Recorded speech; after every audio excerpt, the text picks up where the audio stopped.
Krishna devotees, welcome you all for this morning seminar and wish you all a very happy Narasimha Chaturdashi. So it's again our most fortunate to have the association of His Holiness Swami Maharaj for the second day. So let's all show our gratitude towards him by loudly chanting one time Hare Krishna Mahamantra. Hare Krishna, Krishna Krishna, Hare Hare, Hare Rama, Rama Rama, Hare Hare. So we will be continuing the second session today with respect to the continuation of topic that Maharaj spoke yesterday, which is different stages of bhakti. Today is the final and concluding session. So we'll also have a Kannada translation which will happen as similar to yesterday, and Surnath Prabhu will be translating the seminar into Kannada. Thank you all. How do I get this changed? It's changed. Huh? I can't get it onto the right. Oh, displays here. Displays. Huh? What's happening? Display.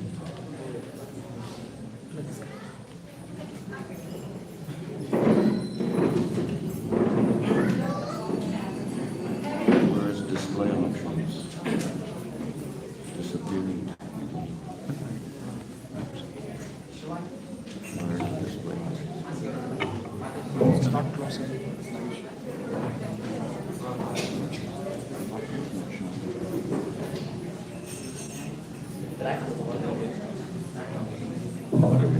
Slideshow and No, that won't work. just like It's there. How come this is showing up also?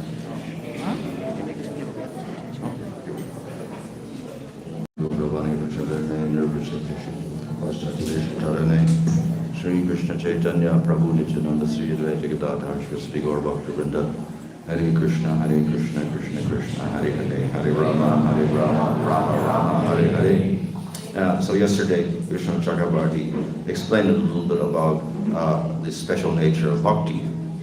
So ನಿನ್ನೆ ನಾವು ಭಕ್ತಿಯ ಸ್ವಭಾವದ ಬಗ್ಗೆ ಲಕ್ಷಣಗಳ ಬಗ್ಗೆ ತಿಳ್ಕೊಂಡೆವು. So in the second chapter, or the second shower of nectar, then he begins to discuss faith and the different steps of bhakti. So ಇವತ್ತು ಬಂದ್ಬಿಟ್ಟು ಎರಡನೇ ಅಧ್ಯಾಯದಲ್ಲಿ ನಂಬಿಕೆ ಅಂದ್ರೆ ಶ್ರದ್ಧೆಯ ಮೇಲೆ ಮತ್ತೆ ಶ್ರದ್ಧೆಯ ಹಲವಾರು ಹಂತಗಳ ಬಗ್ಗೆ ಇವತ್ತು ತಿಳ್ಕೊಂತೀವಿ. So the growth or the development of bhakti is compared to the growth of a plant from a seed. ಇಲ್ಲಿ ಭಕ್ತಿಗೆ ಯಾವುದು ಹೋಲಿಸಲಾಗಿದೆ ಅಂದ್ರೆ ಒಂದು ಬಳ್ಳಿಗೆ ಹೋಲಿಸಲಾಗಿದೆ. So the seed is planted in a field. ಆ ಒಂದು ಬೀಜವನ್ನು ನೆಲದಲ್ಲಿ ಹೂಡಲಾಗಿದೆ. So we have any farmers here, gardeners? ಇಲ್ಲಿ ಯಾರು ತೋಟದವರು ಇದ್ದಾರೆ, ವ್ಯವಸಾಯ ಮಾಡೋರು ಇದ್ದಾರೆ ಇಲ್ಲಿ? Anybody do the garden? Yeah. So if you want to plant a garden, then first you have to make sure the soil is good. ಅಂದ್ರೆ ಒಂದು ಬೀಜ ಬಿತ್ತನೆ ಮಾಡಕ್ಕೆ ಮುಂಚೆ ಆ ಒಂದು ನೀರಿನ ಅಂಶ ಯಾವ ರೀತಿ ಇದೆ ಅಂತ ತಿಳ್ಕೊಳ್ಬೇಕು. Sometimes we have excited devotees who want to start farms, so they go out and buy some property, but they don't examine the soil ahead of time, and they find out later they can't plant anything on that soil. ಎಷ್ಟೋ ಜನ ಭಕ್ತರು ಈ ರೀತಿಯಾಗಿ ವ್ಯವಸಾಯ ಮಾಡಬೇಕು ಅಂತ ಹೋಗ್ತಾರೆ, ಅದರ ಭೂಮಿಯ ನೆಲೆ ಹೇಗಿದೆ ಅನ್ನೋದು ಗೊತ್ತಿಲ್ಲದೇ ಅದನ್ನು ತಗೊಂಡಿರ್ತಾರೆ. So of course, even if the soil is bad, there's ways in which we can improve the soil, but before we do that, we're not going to get very good crops. ಎಲ್ಲಿವರೆಗೂ ಭೂಮಿ ಚೆನ್ನಾಗಿರಲ್ಲ ಅಲ್ಲಿವರೆಗೂ ಯಾವುದೇ ಒಂದು ಬಿತ್ತನೆ ಇಲ್ಲ, ಯಾವುದೇ ಒಂದು ಗಿಡ ಬರೋಕ್ಕೂ ಸಾಧ್ಯ ಇಲ್ಲ. Yeah. So you have to have a fertile field, then if you plant the seed, it will sprout and it will grow nicely. So ಒಂದು ಫಲವತ್ತಾದ ಒಂದು ಭೂಮಿಯಲ್ಲಿ ಒಂದು ಬೀಜವನ್ನು ಬಿತ್ತಿದ್ರೆ ಅದು ಚೆನ್ನಾಗಿ ಬೆಳೀತದೆ. So what is the field? ಅಂದ್ರೆ ಇಲ್ಲಿ ನೆಲ ಅಂದ್ರೆ ಏನು? In terms of bhakti, it's not, you don't go out and plant bhakti in the field. ಅಂದ್ರೆ ಆ ಒಂದು ನೆಲದಲ್ಲಿ ನಾವು ಭಕ್ತಿಯ ಬೀಜವನ್ನು ಬಿತ್ತಾ ಇದ್ವಿ. ನೆಲ ಅಂದ್ರೆ ಏನು? So we say it is, we plant the seed of bhakti in the heart. So ಆ ಒಂದು ಬೀಜವನ್ನು ಹೃದಯದಲ್ಲಿ ನಾಟಲಾಗುತ್ತೆ. But then again, is it this material heart, the one they do the operations on? ಈ ಒಂದು ಭೌತಿಕ ಹೃದಯನ ನಾವು ಆಪರೇಷನ್ ಮಾಡ್ತೀವಲ್ಲ ಅಂತ ಹೃದಯನ? So no, it's not anything material. ಇಲ್ಲ, ಇದು ಭೌತಿಕವಾದ ಹೃದಯ ಅಲ್ಲ. So we don't have much choice when we talk about the heart, we actually mean the jiva. So ಇಲ್ಲಿ ಈ ಜೀವದ ಒಂದು ಹೃದಯದ ಬಗ್ಗೆ ಹೇಳಲಾಗಿದೆ, ಭೌತಿಕದ ಹೃದಯ ಅಲ್ಲ. Or we can say the heart within the jiva. ಇಲ್ಲಾಂದ್ರೆ ಹೃದಯ ಜೀವಿಯ ಒಳಗಡೆ ಇರುವ ಹೃದಯದ ಬಗ್ಗೆ ಹೇಳ್ತಾ ಇದ್ದೀವಿ. So that has to be fertile. ಅದು ಫಲವತ್ತಾಗಿರಬೇಕು. So what creates the fertility? What makes the seed grow in that particular heart? ಅದು ಎಷ್ಟು ಮಟ್ಟಿಗೆ ಫಲವತ್ತಾಗಿರುತ್ತೆ ಅಷ್ಟು ಚೆನ್ನಾಗಿ ಆ ಒಂದು ಬೀಜ ಅನ್ನೋದು ಬೆಳೆಯುತ್ತೆ. So the answer is faith. So ಆ ಒಂದು ಇದು ಅಂದ್ರೆ ನಂಬಿಕೆ. The jiva has to accept a supreme Lord. ಅಂದ್ರೆ ಆ ಜೀವ ಒಂದು ಸ್ವೀಕರಿಸಬೇಕು ಭಗವಂತನನ್ನು. Has to accept process of bhakti. ಆ ಒಂದು ಭಕ್ತಿಯ ವಿಧಾನವನ್ನು ಸ್ವೀಕರಿಸಬೇಕು. So when the jiva is ready to do that, then he has fertile field. ಅಂದ್ರೆ ಜೀವಿ ಯಾವಾಗ ಅದನ್ನು ಸ್ವೀಕರಿಸ್ತಾನೆ ಆವಾಗ ಆತನ ಹೃದಯ ಫಲವತ್ತಾಗಿದೆ ಅಂತ ಅರ್ಥ. And then the seed can be planted. ಆವಾಗ ಅಂತ ಒಂದು ಹೃದಯದಲ್ಲಿ ಈ ಒಂದು ಬೀಜವನ್ನು ನಾಟಲಾಗುತ್ತೆ. So where does the seed come from? ಇವಾಗ ಈ ಒಂದು ಬೀಜ ಎಲ್ಲಿಂದ ಬರುತ್ತೆ? So normally we have fields, but if we just leave the field there, the seeds don't just automatically manifest from nowhere. ಅಂದ್ರೆ ಇವಾಗ ನೆಲೆ ಇದೆ ಅಂದ್ರೆ ಸಹಜವಾಗಿ ಆ ಒಂದು ಬೀಜಗಳು ಬರೋದಿಲ್ಲ. The farmer will go to the store and buy some nice seeds, quality seeds, and then he'll plant them. Yeah? ಅವನು ವ್ಯವಸಾಯ ಮಾಡೋ ವ್ಯಕ್ತಿ ಫಲವತ್ತಾದ ಒಳ್ಳೆಯ ಒಂದು ಗುಣಮಟ್ಟದ ಒಂದು ಬೀಜವನ್ನು ತಗೊಂಡು ಆ ಭೂಮಿಯಲ್ಲಿ ಬಿತ್ತಿದಾಗ ಆ ಬೆಳೆ ಅನ್ನೋದು ಬರುತ್ತೆ. So similarly, this special seed of bhakti has to be selected and planted in our heart. ಅದೇ ರೀತಿ ಈ ಒಂದು ಭಕ್ತಿಯ ಬೀಜವನ್ನು ನಾವು ಆಯ್ಕೆ ಮಾಡಬೇಕು. ಒಳ್ಳೆಯ ಗುಣಮಟ್ಟದ ಒಂದು ಬೀಜವನ್ನು ನೋಡಿ ನಮ್ಮ ಹೃದಯದಲ್ಲಿ ಅದನ್ನ ನಾಟಿಸಬೇಕು. So we say this is by mercy of Guru and Krishna. They become the suppliers of the seed. So ಈ ಒಂದು ಬೀಜ ಎಲ್ಲಿ ಬರುತ್ತೆ ಅಂದ್ರೆ ಗುರು ಕೃಷ್ಣರ ಒಂದು ಕೃಪೆಯಿಂದ ಬರುತ್ತೆ. Okay, so then the seed is planted and then it begins to, the seed will sprout. So ಆ ಬೀಜವನ್ನು ಬಿತ್ತಿದ ನಂತರ ಆ ಬೆಳವಣಿಗೆ ಅನ್ನೋದು ಪ್ರಾರಂಭ ಆಗುತ್ತೆ. Okay, so this seed is very special. ಇದು ವಿಶೇಷವಾದ ಒಂದು ಬೀಜವಾಗಿದೆ. If you put the wrong seeds in, don't expect to get the right result. So ತಪ್ಪಾದ ಒಂದು ಬೀಜನ ಹಾಕಿ ಒಳ್ಳೆಯ ಒಂದು ಫಲಿತಾಂಶವನ್ನು ಎದುರು ನೋಡಬಾರದು. If you put flower seeds in the garden, you're not going to get wheat or rice. ನಾವು ಹೂವಿನ ಒಂದು ಬೀಜವನ್ನು ಹಾಕಿದಾಗ ಅಲ್ಲಿ ಯಾವುದೇ ಒಂದು ಭತ್ತ ಇಲ್ಲಾಂದ್ರೆ ಗೋಧಿ ಬರೋದಿಲ್ಲ. So if we want prema as the ultimate result, the fruit, we have to put in a certain type of seed. ನಮಗೆ ಪ್ರೇಮದ ಒಂದು ಫಲಿತಾಂಶ ಬೇಕು ಅನ್ನುವಾಗ ಅದೇ ಗುಣಮಟ್ಟದ ಒಂದು ಬೀಜವನ್ನು ಹೃದಯದಲ್ಲಿ ನಾಟಬೇಕು. So it should be the seed of pure bhakti, ಆದ ಕಾರಣ ಶುದ್ಧ ಭಕ್ತಿಯ ಬೀಜವನ್ನು ನಮ್ಮ not ಹೃದಯದಲ್ಲಿ the seed of mixed bhakti, pure bhakti. ಮಿಶ್ರಿತವಾದ ಭಕ್ತಿಯನ್ನು ನಾವು ಹೃದಯದಲ್ಲಿ ನಾಟಬೇಕು. So that seed is planted by the devotee who understands about pure bhakti, then it begins to grow, then you can get the prema. ಶುದ್ಧ ಭಕ್ತನಾದವನು ಈ ಭಕ್ತಿಯ ಬಗ್ಗೆ ಅರ್ಥ ಮಾಡಿಕೊಂಡು ಅಂತ ಗುಣಮಟ್ಟದ ಬೀಜವನ್ನು ತನ್ನ ಹೃದಯದಲ್ಲಿ ಬೆಳೆಸೋದಕ್ಕೆ ಪ್ರಯತ್ನ ಮಾಡ್ತಾನೆ. Okay, so we plant the seed, and as we see here, what happens when the seed sprouts? A little thingy comes up, two little leaves come out. So ಆ ಒಂದು ಬೀಜವನ್ನು ನಾಟಿದ ತಕ್ಷಣ ಮೊದಲನೇದಾಗಿ ಬೀಜ ಒಡ್ಕೊಂಡು ಆಚೆ ಬರಿದ ತಕ್ಷಣ ಎರಡು ಎಲೆಗಳು ಅದರಿಂದ ಆಚೆ ಬರುತ್ತೆ. So similarly, when you plant the seed of bhakti, we get two symptoms. ಅವು ಎರಡು ಲಕ್ಷಣಗಳು ಕಾಣಿಸ್ಕೊಳ್ಳುತ್ತೆ ಆ ಒಂದು ಎರಡು ಎಲೆ ಬಂದಾಗ. These are described in the Nectar of Devotion. So ಇದನ್ನ ಭಕ್ತಿ ರಸಾಮೃತ ಸಿಂಧುವಿನಲ್ಲಿ ಹೇಳಿದ್ದಾರೆ. So the two symptoms are klesha gni. Gni means from han, which means to destroy suffering. Klesha is destroyed. So ಮೊದಲನೇ ಒಂದು ಲಕ್ಷಣ ಅಂದ್ರೆ ಕ್ಲೇಶಾಗ್ನಿ, ಅಂದ್ರೆ ನಮ್ಮ ಒಂದು ಕ್ಲೇಶಗಳು ಆ ಒಂದು ಮೊದಲನೇ ಲಕ್ಷಣ ನಾಶ ಅನ್ನೋದು ಮಾಡೋದು. It's not agni. That agni is fire. ಅಂದ್ರೆ ಅಗ್ನಿ ಅಂದ್ರೆ ಬೆಂಕಿ, ಅಂದ್ರೆ ನಮ್ಮ ಒಂದು ಕ್ಲೇಶವನ್ನು ಸುಡುವಂಥದ್ದು. This is gni, which is from han, like hanyate haname. It's not. It kills, destroys klesha. That which destroys klesha. Gni. So ಆ ಒಂದು ಅಗ್ನಿ ಏನ್ ಮಾಡುತ್ತೆ ಅಂದ್ರೆ ಆ ಕ್ಲೇಶ ನಮ್ಮ ದುಃಖಗಳು ಏನಿದೆ ಭೌತಿಕ ಕ್ಲೇಶಗಳು ಅದನ್ನ ಸುಡುತ್ತೆ. So that is one quality that appears when we start bhakti. So ಭಕ್ತಿ ಪ್ರಾರಂಭದಲ್ಲಿಯೇ ನಮ್ಮ ಒಂದು ಅನುಭವ ಆ ದುಃಖದ ಒಂದು ಕ್ಲೇಶದ ಒಂದು ನಾಶ ಅನ್ನೋದು ಆಗುತ್ತೆ. And the other is called subhada. It bestows subha, auspiciousness. ಎರಡನೇದು ಒಂದು ಮಂಗಳಕರವಾದದ್ದು ಶುಭದ ಅಂತೀವಿ. So auspiciousness means it bestows good qualities. ಆವಾಗ ಶುಭದ ಅಂದ್ರೆ ನಮ್ಮ ಒಳ್ಳೆಯ ಗುಣಗಳು ಕಾಣಿಸ್ಕೊಳ್ಳುತ್ತೆ ನಮ್ಮಲ್ಲಿ. So in other words, we get a destruction of all the negative things, and we get a manifestation of all good things through the process of bhakti. ಅಂದ್ರೆ ನಮ್ಮ ಜೀವನದಲ್ಲಿ ಈ ಒಂದು ಭಕ್ತಿ ಪ್ರಾರಂಭ ಮಾಡಿದಾಗ ಅಮಂಗಳಕರ ಅನ್ನೋದೇ ನಮ್ಮ ಜೀವನದಲ್ಲಿ ಇರೋದಿಲ್ಲ, ಬರೀ ಎಲ್ಲವೂ ಪ್ರತಿಯೊಂದು ಮಂಗಳಕರವಾಗಿರುತ್ತೆ. Just like growth to leaves. So when you do bhakti, we get these two characteristics. ಯಾವಾಗ ಬೀಜ ಬಿತ್ತನೆ ಮಾಡಿದಾಗ ಎರಡು ಎಲೆಗಳು ಬರುತ್ತೆ ಆಚೆ ಕಡೆ, ಅದೇ ರೀತಿ ಭಕ್ತಿಯನ್ನು ಬಿತ್ತಿದಾಗ ನಮ್ಮ ಹೃದಯದಲ್ಲಿ ಎರಡು ಲಕ್ಷಣಗಳು ಬರುತ್ತೆ, ಒಂದು ಕ್ಲೇಶಾಗ್ನಿ ಮತ್ತೆ ಇನ್ನೊಂದು ಶುಭ. Now in this sadhana bhakti, when these two things appear, two leaves appear, we can do that cultivation in two ways, Vaidhi bhakti or Raganuga bhakti. ಈ ರೀತಿ ಸಾಧನ ಭಕ್ತಿಯನ್ನು ಪ್ರಾರಂಭ ಮಾಡಿದಾಗ ಎರಡು ರೀತಿಯ ಭಕ್ತಿಯನ್ನು ಮಾಡಬಹುದು, ಒಂದು ವೈದಿ ಭಕ್ತಿ ಇನ್ನೊಂದು ರಾಗ. And they will both produce these two results. ಆವಾಗ ಅದನ್ನು ಪ್ರಾರಂಭ ಮಾಡಿದಾಗ ಈ ಎರಡು ಗುಣಲಕ್ಷಣಗಳು ನಮ್ಮಲ್ಲಿ ಕಾಣಿಸ್ಕೊಳ್ಳುತ್ತೆ. However, Vishnu Chakravarti explains that if we do the Vaidhi bhakti, these leaves that come out are a little rough. ಯಾವಾಗ ನಾವು ಪ್ರಾರಂಭದಲ್ಲಿ ವಿಶ್ವನಾಥ ಚಕ್ರವರ್ತಿ ಠಾಕೂರ್ ಅವರು ಹೇಳ್ತಾರೆ, ಈ ಒಂದು ವೈದಿ ಭಕ್ತಿಯನ್ನು ಮಾಡುವಾಗ ಈ ಎರಡು ಎಲೆಗಳು ಏನಿದೆ ಅದು ತುಂಬಾ ಗಟ್ಟಿಯಾಗಿರುತ್ತೆ, ಇಲ್ಲ ಅಂದ್ರೆ ಅಥವಾ ಅಷ್ಟು ಮೃದುವಾಗಿರೋದಿಲ್ಲ. And if we do Raganuga bhakti, the leaves are very smooth. So ಈ ರಾಗಾನುಗ ಭಕ್ತಿ ಮಾಡಿದಾಗ ಅದು ತುಂಬಾ ಮೃದುವಾದ ಒಂದು ಎರಡು ಎಲೆಗಳು ಬರುತ್ತೆ. Okay. So, what are the kleshas that get destroyed? ಅವು ಯಾವ ತರದ ಒಂದು ಕ್ಲೇಶಗಳು ನಮ್ಮ ಜೀವನದಲ್ಲಿ ನಾಶ ಆಗುತ್ತೆ. And so in Yoga Shastra, they describe 5 kleshas. ಶಾಸ್ತ್ರಗಳಲ್ಲಿ 5 ತರದ ಕ್ಲೇಶಗಳಿರುತ್ತೆ ಅಂತ ಹೇಳ್ತಾರೆ. The first is called avidya or ignorance. ಎಲ್ಲದಕ್ಕಿಂತ ಮೊದಲನೇದು ಅವಿದ್ಯೆ. Shared with jnana and sankhya, everything. They all say the root of the material world is ignorance, avidya. So ಎಲ್ಲರೂ ಜ್ಞಾನ ಸಂಖ್ಯೆ ಹಲವಾರು ವಿಚಾರ ಹೇಳ್ಬೋದು, ಆದ್ರೆ ಎಲ್ಲದರ ಒಂದು ಮೂಲ ಏನು ಅಂದ್ರೆ ಅದು ಅವಿದ್ಯೆ ಆಗಿದೆ. So ignorance means we make mistakes. ಅಂದ್ರೆ ಇಲ್ಲಿ ಅವಿದ್ಯೆ ಅನ್ನುವಾಗ ನಾವು ತಪ್ಪುಗಳನ್ನ ಮಾಡ್ತೀವಿ. We think that which is impermanent to be permanent. ಯಾವುದು ಅಶಾಶ್ವತವಾದದ್ದು ಅದು ಶಾಶ್ವತ ಅಂತ ತಿಳ್ಕೊಂಡು ನಾವು ಆ ಕಾರ್ಯದಲ್ಲಿ ತೊಡಗ್ತೀವಿ. What is full of misery, we think is full of bliss. ಯಾವುದು ಕ್ಲೇಶಕರ ಆಗಿರೋದೇ ಅದನ್ನೇ ಆನಂದ ಅನ್ಕೊಂಡು ನಾವು ಮಾಡ್ತೀವಿ. What is not the body, we think is the body. ಯಾವುದು ದೇಹ ಅಲ್ಲ ಅದನ್ನೇ ದೇಹ ಅನ್ಕೊಂಡು. What is the self, what is not the self, we think is the self.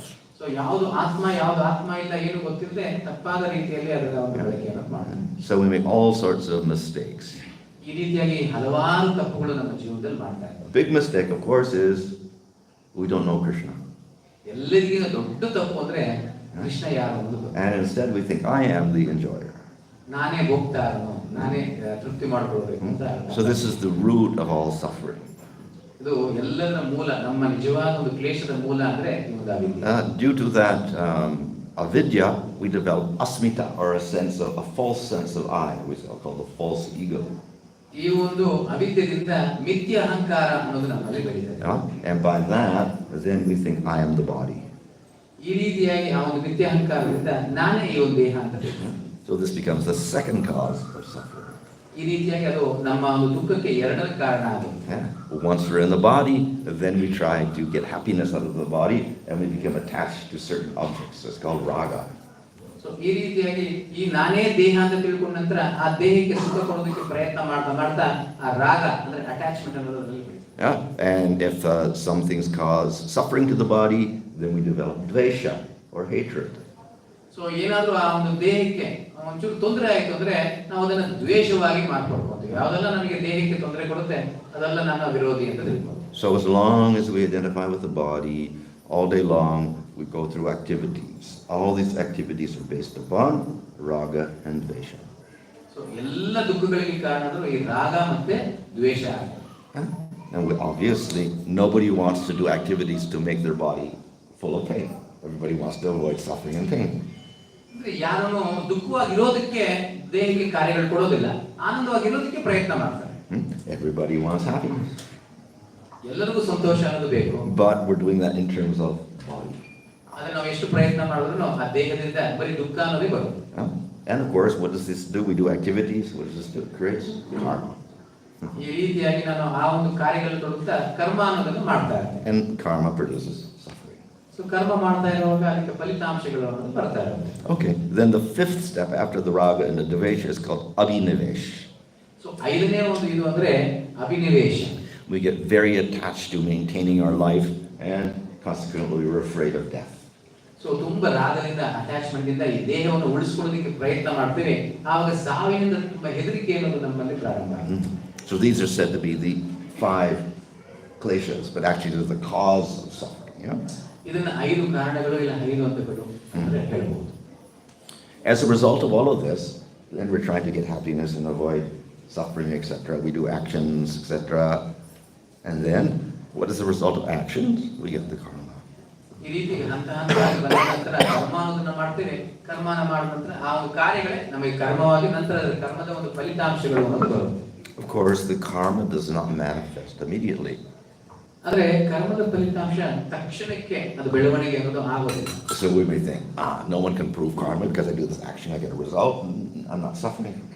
ಅವಾಗ ನಾವೇನು ಆಲೋಚನೆ ಮಾಡ್ತೀವಿ, ನೋಡಿ ನಾನು ಇಂಥ ತಪ್ಪುಗಳನ್ನ ಮಾಡ್ತೀನಿ, ಅದರ ಫಲಿತಾಂಶ ಏನು ಇಲ್ಲ, ಪರವಾಗಿಲ್ಲ ಮಾಡ್ಬೋದು ಅಂತ ಯೋಚನೆ. But the nature of karma is it does not manifest immediately. It may take 500 years to manifest. ಕರ್ಮದ ಸ್ವಭಾವ ತಕ್ಷಣಕ್ಕೆ ಫಲಿತಾಂಶ ಬರಲ್ಲ, ಕೆಲವೊಂದು 500 ವರ್ಷಗಳು ಸಹ ತಗೊಳ್ಳುತ್ತೆ. It won't manifest in this body. It may not even manifest in the next body or the next body because you have too many other karmas trying to get in there to be experienced. So a backlog. There's a waiting list.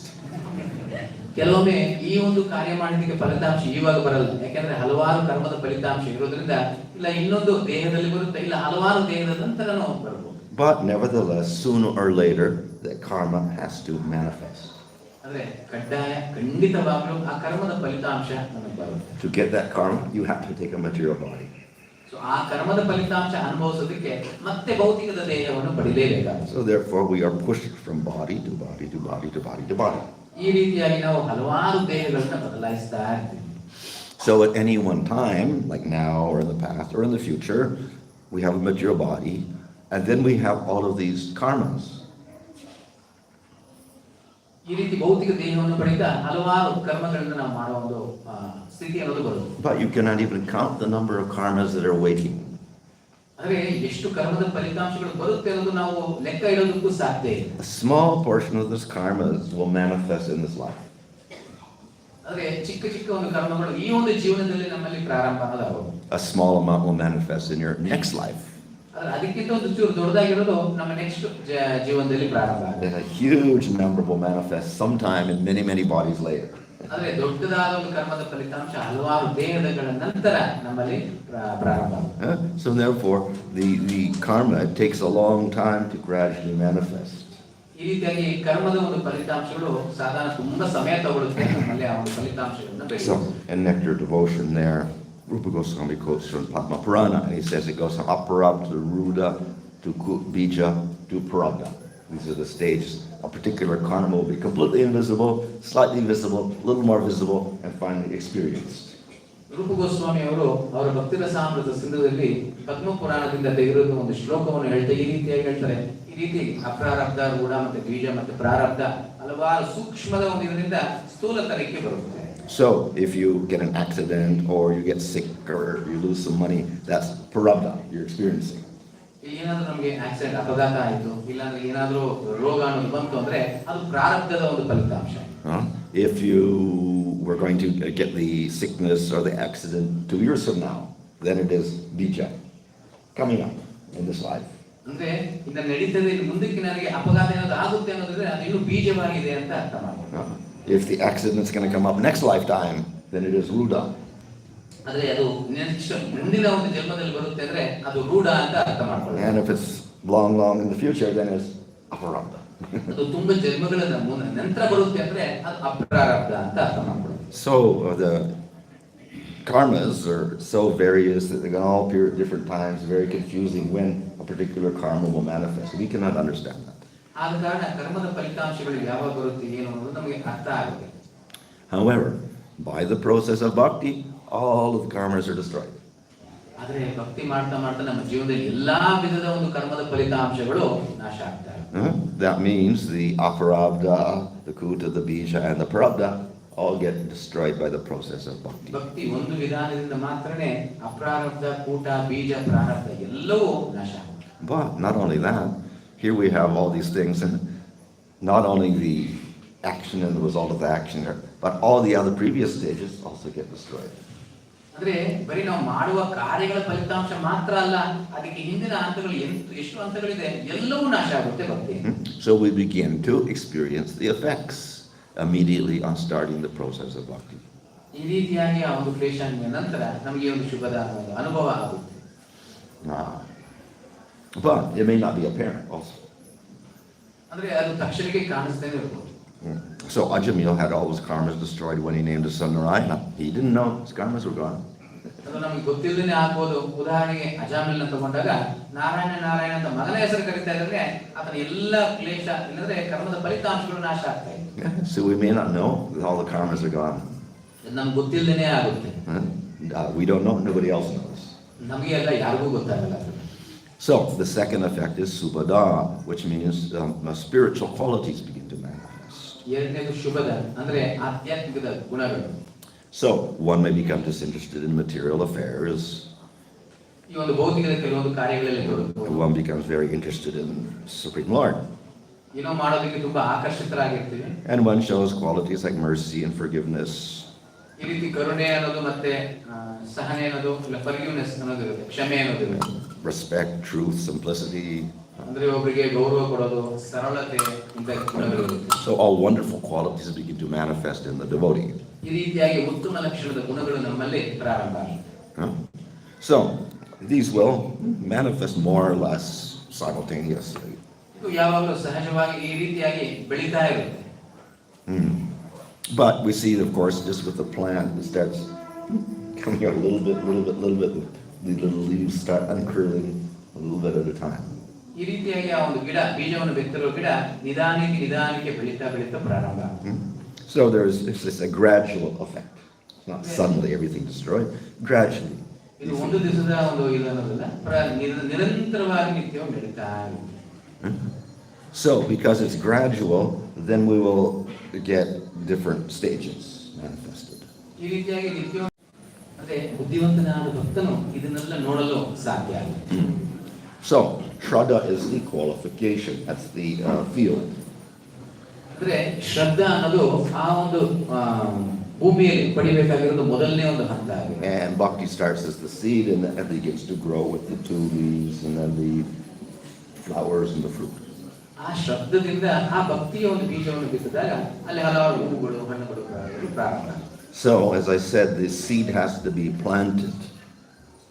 ಅಂದ್ರೆ ಆ ಒಂದು ಬೀಜವನ್ನು ಬಿತ್ತನೆ ಮಾಡಬೇಕು. It just doesn't haphazardly get there. ಅದು ತಂತಾನೆ ಆಗೋದಿಲ್ಲ, ನಾವು ಅದನ್ನ ಬಿತ್ತನೆ ಮಾಡಬೇಕಾಗುತ್ತೆ. So that is why after Shraddha we have Sadhus. So ಅದನ್ನ ಯಾವ ರೀತಿ ತರಬೇಕು ಅಂದ್ರೆ ಸಾಧುನಿಂದ ಅಪರಾಧ ಮಾಡಬೇಕು. It's the devotee. He is the one that gives the seed of bhakti.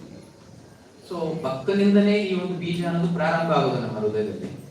Of course, as I mentioned yesterday, ultimately it's coming from Krishna. ಆದ್ರೆ ಸಹಜವಾಗಿ ಭಕ್ತಿ ಅನ್ನೋದು ಕೃಷ್ಣನಿಂದ ಬರ್ತಾ ಇದೆ. Bhakti is the antaranga shakti of Krishna, and then it goes into the devotee, and the devotee gives it out. ಅಂದ್ರೆ ಭಗವಂತನ ಕೃಷ್ಣನ ಅಂತರಂಗ ಶಕ್ತಿ ಆಗಿರುತ್ತೆ ಭಕ್ತಿ ಅನ್ನೋದು. ಆ ಭಕ್ತಿ ಒಂದು ಶುದ್ಧ ಭಕ್ತನ ಹೃದಯವನ್ನು ಪ್ರವೇಶ ಮಾಡುತ್ತೆ. ಆ ಶುದ್ಧ ಭಕ್ತನು ಇನ್ನೊಂದು ಭಕ್ತನಿಗೆ ಆ ಒಂದು ಬೀಜವನ್ನು ಬಿತ್ತನೆ. So association with devotees doesn't mean you shake their hands or you embrace them. It means that they plant the seed of bhakti in you. ಅಂದ್ರೆ ಭಕ್ತರ ಸಾಂಗತ್ಯ ಅಂದ ತಕ್ಷಣ ಅವ್ರ ಹತ್ರ ಕೈಯನ್ನ ಕುಲ್ಬೋದು, ಇಲ್ಲಾಂದ್ರೆ ಅವ್ರನ್ನ ಅಪ್ಕೊಳ್ಳೋದು ಅಂತದಲ್ಲ ಅಲ್ಲ. ಸೊ ಆ ಒಂದು ಗುಣ ಅವ್ರ ಸೇವೆ ಮಾಡೋದ್ರಿಂದ ಆ ಒಂದು ಬೀಜ ಅನ್ನೋದು ನಮ್ಮಲ್ಲಿ ಆ ಶುದ್ಧ ಭಕ್ತನು ನಮ್ಮ ಹೃದಯದಲ್ಲಿ ಬಿತ್ತನೆ ಮಾಡ್ತಾರೆ. So after that association, then we have bhajana kriya or the devotional activities. ನಂತರ ಭಜನ ಕ್ರಿಯಾ ಅಂದ್ರೆ ಭಕ್ತಿಯ ಹಲವಾರು ಹಂತಗಳ ಸೇವೆಗಳು ಪ್ರಾರಂಭ ಆಗುತ್ತೆ. So the devotees teach how to do bhakti. ಈ ಒಂದು ಶುದ್ಧ ಭಕ್ತರು ಈ ಭಕ್ತಿನ ಯಾವ ರೀತಿ ಮಾಡಬೇಕು ಅನ್ನೋದನ್ನ ಹೇಳ್ಕೊಡ್ತಾರೆ. But in the beginning it will be anishtita, not steady. ಆದ್ರೆ ಮೊದಲನ ಹಂತದಲ್ಲಿ ಅನಿಶ್ಚಿತವಾಗಿ ಇರುತ್ತೆ ಆ ಭಕ್ತಿ. As I said, that the leaves come out, but they come out gradually. So in the meantime, there's still some anarthas there. So ಆ ಒಂದು ಬೀಜ ಬೆಳೆಯುವಾಗ ಗಿಡವಾಗಿ ಎರಡು ಎಲೆ ಬಂದ ನಂತರ ಬೆಳೆಯುವಾಗ ಕೆಲವೊಂದು ಅನರ್ಥಗಳು ಅನ್ನೋದು ಸಹ ಆಚೆ. Okay, what does faith mean? ಇಲ್ಲಿ ಶ್ರದ್ಧಾ ಅಂದ್ರೆ ಏನು? So one definition of faith is a firm trust in the meaning of the bhakti scriptures. ಅಂದ್ರೆ ಎಲ್ಲದಕ್ಕಿಂತ ಶ್ರದ್ಧೆಯ ಒಂದು ಮುಖ್ಯವಾದ ಲಕ್ಷಣ ಗುಣ ಅಂದ್ರೆ ಏನು ಅಂದ್ರೆ ಆ ಒಂದು ಶಾಸ್ತ್ರದ ಮೇಲೆ ಅರ್ಥ, ಇಲ್ಲ ಅಂದ್ರೆ ಅದರ ಮೇಲೆ ಇರುವ ನಂಬಿಕೆ. So if Krishna says sovereign dhamma pajachamamikam sharanam varjata, surrender unto me, then one with faith will accept it. One with faith will criticize, say, why should I believe in Krishna? ಈ ರೀತಿಯಾಗಿ ಕೃಷ್ಣನು ಎಲ್ಲರಿಗೂ ಆ ಒಂದು ಆಶ್ವಾಸನೆ ಕೊಡ್ತಾನೆ, ಸರ್ವಧರ್ಮಾನ್ ಪರಿತ್ಯಜ್ಯ ಮಾಮೇಕಂ ಶರಣಂ. ಆದರೆ ಆ ಒಂದು ಇದರಲ್ಲಿ ನಮಗೆ ನಂಬಿಕೆ ಇಲ್ಲದೆ ಇರುವುದು. So, Shraddha means to believe in the scriptures, and also means to be willing to undertake the activities recommended in the scripture. ಅಂದ್ರೆ ಮೊದಲನೇದಾಗಿ ಶಾಸ್ತ್ರದಲ್ಲಿ ನಂಬಿಕೆ, ನಂತರ ಆ ಶಾಸ್ತ್ರಗಳು ಹೇಳೋದನ್ನ ಕಾರ್ಯರೂಪಕ್ಕೆ ತರುವುದು. So, this faith may arise very, very gradually, or may arise suddenly. ಅಂದ್ರೆ ಈ ಒಂದು ಶ್ರದ್ಧೆ ಅನ್ನೋದು ಕೆಲವೊಮ್ಮೆ ತಕ್ಷಣಕ್ಕೂ ಸಹ ಬರುತ್ತೆ, ಇಲ್ಲಾಂದ್ರೆ ತುಂಬಾ ತಡವಾಗಿ ನಿರಂತರವಾಗಿ ಬರುತ್ತೆ. But generally it arises because of mercy of devotees. ಅಂದ್ರೆ ಖಂಡಿತ ಇದು ಒಂದು ವೈಷ್ಣವನ ಒಂದು ಕರುಣೆಯಿಂದ ಮಾತ್ರನೇ ನಮ್ಮಲ್ಲಿ ಬೆಳೆಯುತ್ತೆ. So because we have faith in the scripture, then we will be inquisitive, and then we will go to the devotees and we will listen. ಯಾಕೆ ನಮಗೆ ಆ ಒಂದು ಶ್ರದ್ಧೆ, ನಂಬಿಕೆ ಇರೋದ್ರಿಂದನೇ ನಾವು ಇನ್ನೊಂದು ಶುದ್ಧ ಭಕ್ತನಲ್ಲಿ ಹೋಗಿ ಒಂದು ವಿಚಾರದ ಬಗ್ಗೆ ಕೇಳಿ ತಿಳ್ಕೊಂತೀವಿ. Okay. So then that devotee will inquire from the other devotee, what is bhakti, who is Supreme Lord, etc. ಆ ಒಂದು ಭಕ್ತನಾಗುವವನು ಶುದ್ಧ ಭಕ್ತನಲ್ಲಿ ಹೋಗಿ ಭಗವಂತನಂದ್ರೆ ಏನು, ಭಕ್ತಿ ಅನ್ನೋದು ಏನು ಅಂತ ಕೇಳಿ ತಿಳ್ಕೊಂತಾನೆ. And in the meantime, he associates with other devotees. ಅದೇ ಆ ಒಂದು ಸಮಯದಲ್ಲಿ ಇನ್ನೂ ಹಲವಾರು ಭಕ್ತರ ಜೊತೆಗೆ ಆತ ಸಂಗತಿ ಅನ್ನೋದು ಮಾಡ್ತಿರ್ತಾನೆ. And he will take shelter of those who are more advanced. ಆವಾಗ ಆ ಒಂದು ಭಕ್ತರ ಶರಣೆ ಅನ್ನೋದನ್ನ ಸಹ ಪಡಿತಾನೆ. Okay. So then he begins the practice. ನಂತರ ಇಲ್ಲಿ ಕಾರ್ಯರೂಪಕ್ಕೆ ತರುವುದು. So the first stage will be anishtita, unsteady. ಮೊದಲನೇದು ಬಂದು ಅನಿಶ್ಚಿತ. ಅನಿಶ್ಚಿತ ಅಂದ್ರೆ ನಿರಂತರವಾಗಿ ಇಲ್ಲದೆ ಇರೋದು. If he performs the process properly, he will get to the nishtha stage, steadiness. ಯಾವಾಗ ಆ ಒಂದು ಕಾರ್ಯಗಳಲ್ಲಿ ಸರಿಯಾದ ರೀತಿಯಲ್ಲಿ ಮಾಡ್ತಾ ಇರುವಾಗ ನಿಷ್ಠಾ ಅನ್ನೋ ಹಂತಕ್ಕೆ ಬರ್ತಾನೆ. So what are the symptoms of anishtita or unsteadiness? ಅಂದ್ರೆ ಅನಿಷ್ಟದ ಒಂದು ಲಕ್ಷಣಗಳು ಏನು? So Vishnu Chakravarti here gives 6 symptoms of the unsteady devotee. ಇಲ್ಲಿ ವಿಷ್ಣು ಚಕ್ರವರ್ತಿಯವರು 6 ತರದ ಒಂದು ಲಕ್ಷಣಗಳು ಹೇಳ್ತಾ ಇದ್ದಾರೆ. The first is called utsahamai, or falsely confident. ಅಂದ್ರೆ ಮೊದಲನೇದು ಉತ್ಸಾಹಮಾಯ, ಅಂದ್ರೆ ನಮಗೆ ತುಂಬಾ ನಮ್ಮ ಮೇಲೆ ನಂಬಿಕೆ ಇರೋದು, ಹೆಚ್ಚಿಗೆ ಇರುವಂತದ್ದು. Of course, there's nothing wrong with enthusiasm. It's a good quality, but it may be very artificial also. ಅಂದ್ರೆ ಆತ ತುಂಬಾ ಉತ್ಸಾಹವನ್ನು ತೋರಿಸ್ತಾನೆ, ಎಲ್ಲ ತೋರಿಸೋದು ನೋಡಬಹುದು, ಆದ್ರೆ ಅದು ಕೃತಕವಾಗಿರುತ್ತೆ, ತಾತ್ಕಾಲಿಕವಾಗಿ. So Vishnu Chakravarti gives the example of a young student. So Vishwanatha ಚಕ್ರವರ್ತಿಯವರು ಚಿಕ್ಕ ಹುಡುಗರ ಒಂದು ಉದಾಹರಣೆ, ಶಿಕ್ಷಕರ ಒಂದು ಉದಾಹರಣೆ ಕೊಡ್ತಾರೆ. So the student, he goes to the guru. ಅಂದ್ರೆ ಆತ ಒಂದು ಶಾಲೆಗೆ ಏನಾದ್ರು ಹೋಗ್ತಾನೆ. And he's maybe 5 years old or whatever. ಆತನಿಗೆ ಒಂದು 5 ವರ್ಷ ಇರಬಹುದು. So then Guru gives him his first lesson, maybe e, u. So then he comes back from the school and he's very proud. I've learned everything. And he looks at all the children that are not going to school, and then he starts criticizing them all. Right? So when we begin bhakti, we may have a false confidence that we know everything.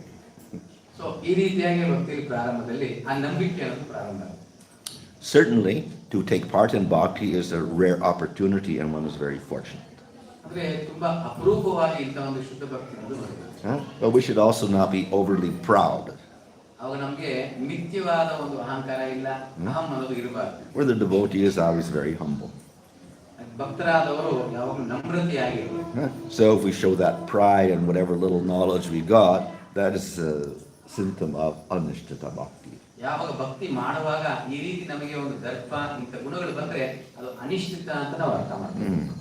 Another symptom is called gana tarala. Gana means concentrated, tarala means very dilute. So sometimes we're very enthusiastic and we like to do everything. Other times we don't want to do anything.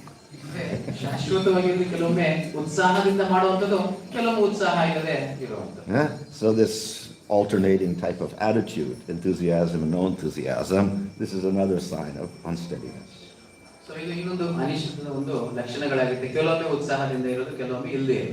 Just like we'll see the young students, they will go to school and they'll be a little enthusiastic. ಕೆಲವೊಮ್ಮೆ ಒಂದು ಚಿಕ್ಕ ಮಕ್ಕಳಲ್ಲಿ ನಾವು ನೋಡ್ಬೋದು ಯಾವ ಕೆಲವೊಂದು ಉತ್ಸಾಹದಿಂದ ಶಾಲೆಗೆ ಹೋಗ್ತಾರೆ. Then after a few days, they say, I don't want to go to school anymore. ಆಮೇಲೆ ಕೆಲವೊಂದು ದಿನಗಳು ಬಂದ್ರೆ ನಾನು ಶಾಲೆ ಇಷ್ಟ ಇಲ್ಲ, ಹೋಗಲ್ಲ, I want to play.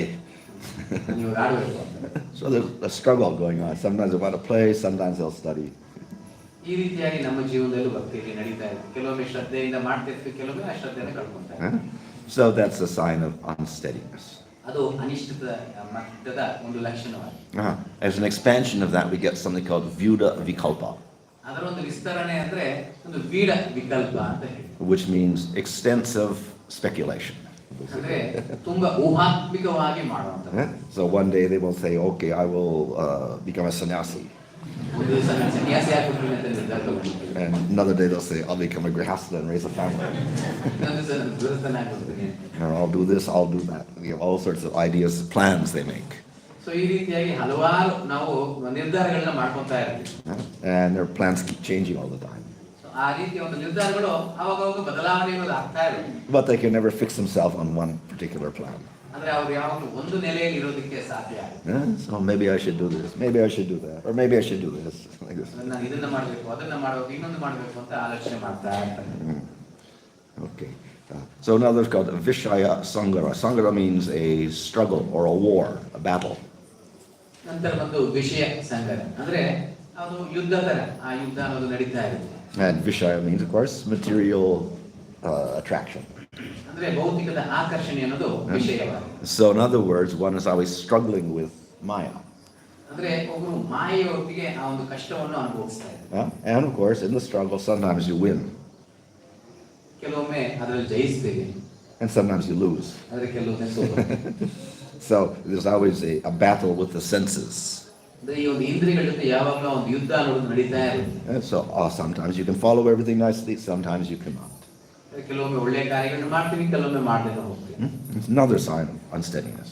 So ಅನಿಶ್ಚಿತದ ಇನ್ನೊಂದು ಲಕ್ಷಣವಾಗಿದೆ. And then something called niyama akshama, inability to uphold vows. ಅಂದ್ರೆ ಇನ್ನೊಂದು ಬಂದು ನಿಯಮ ಅಕ್ಷಮ, ಅಂದ್ರೆ ಏನಾದ್ರು ಒಂದು ಮಾತು ಕೊಟ್ಟರೆ ಅದನ್ನಲ್ಲಿ ನಿಂತ್ಕೊಳ್ಳೋಕೆ ಆಗದೆ ಇರುವಂಥದ್ದು, ನಿಭಾಯಿಸಕ್ಕೆ ಆಗದೆ ಇರುವಂಥದ್ದು. So a niyama is a rule we follow.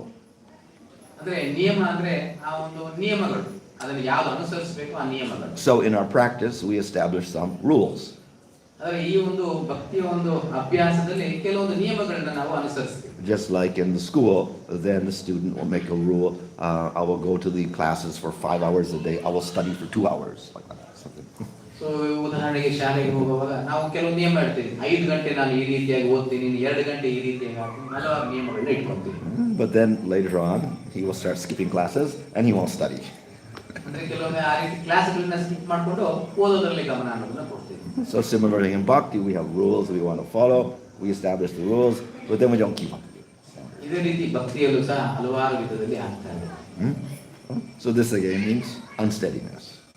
ಇದು ಅನಿಶ್ಚಿತ, ಅಂದ್ರೆ ನಿರಂತರವಾಗಿ ಇಲ್ಲದೆ ಇರೋದು. Of course, Bhakti is very flexible, so it's not that everybody has to have all the same niyamas. So therefore we can say chant 1 round, or chant 2 rounds, or chant 5 rounds, or chant 8 rounds, or chant 16 rounds. So according to the person. But even if you make that vow, sometimes you cannot even do that one.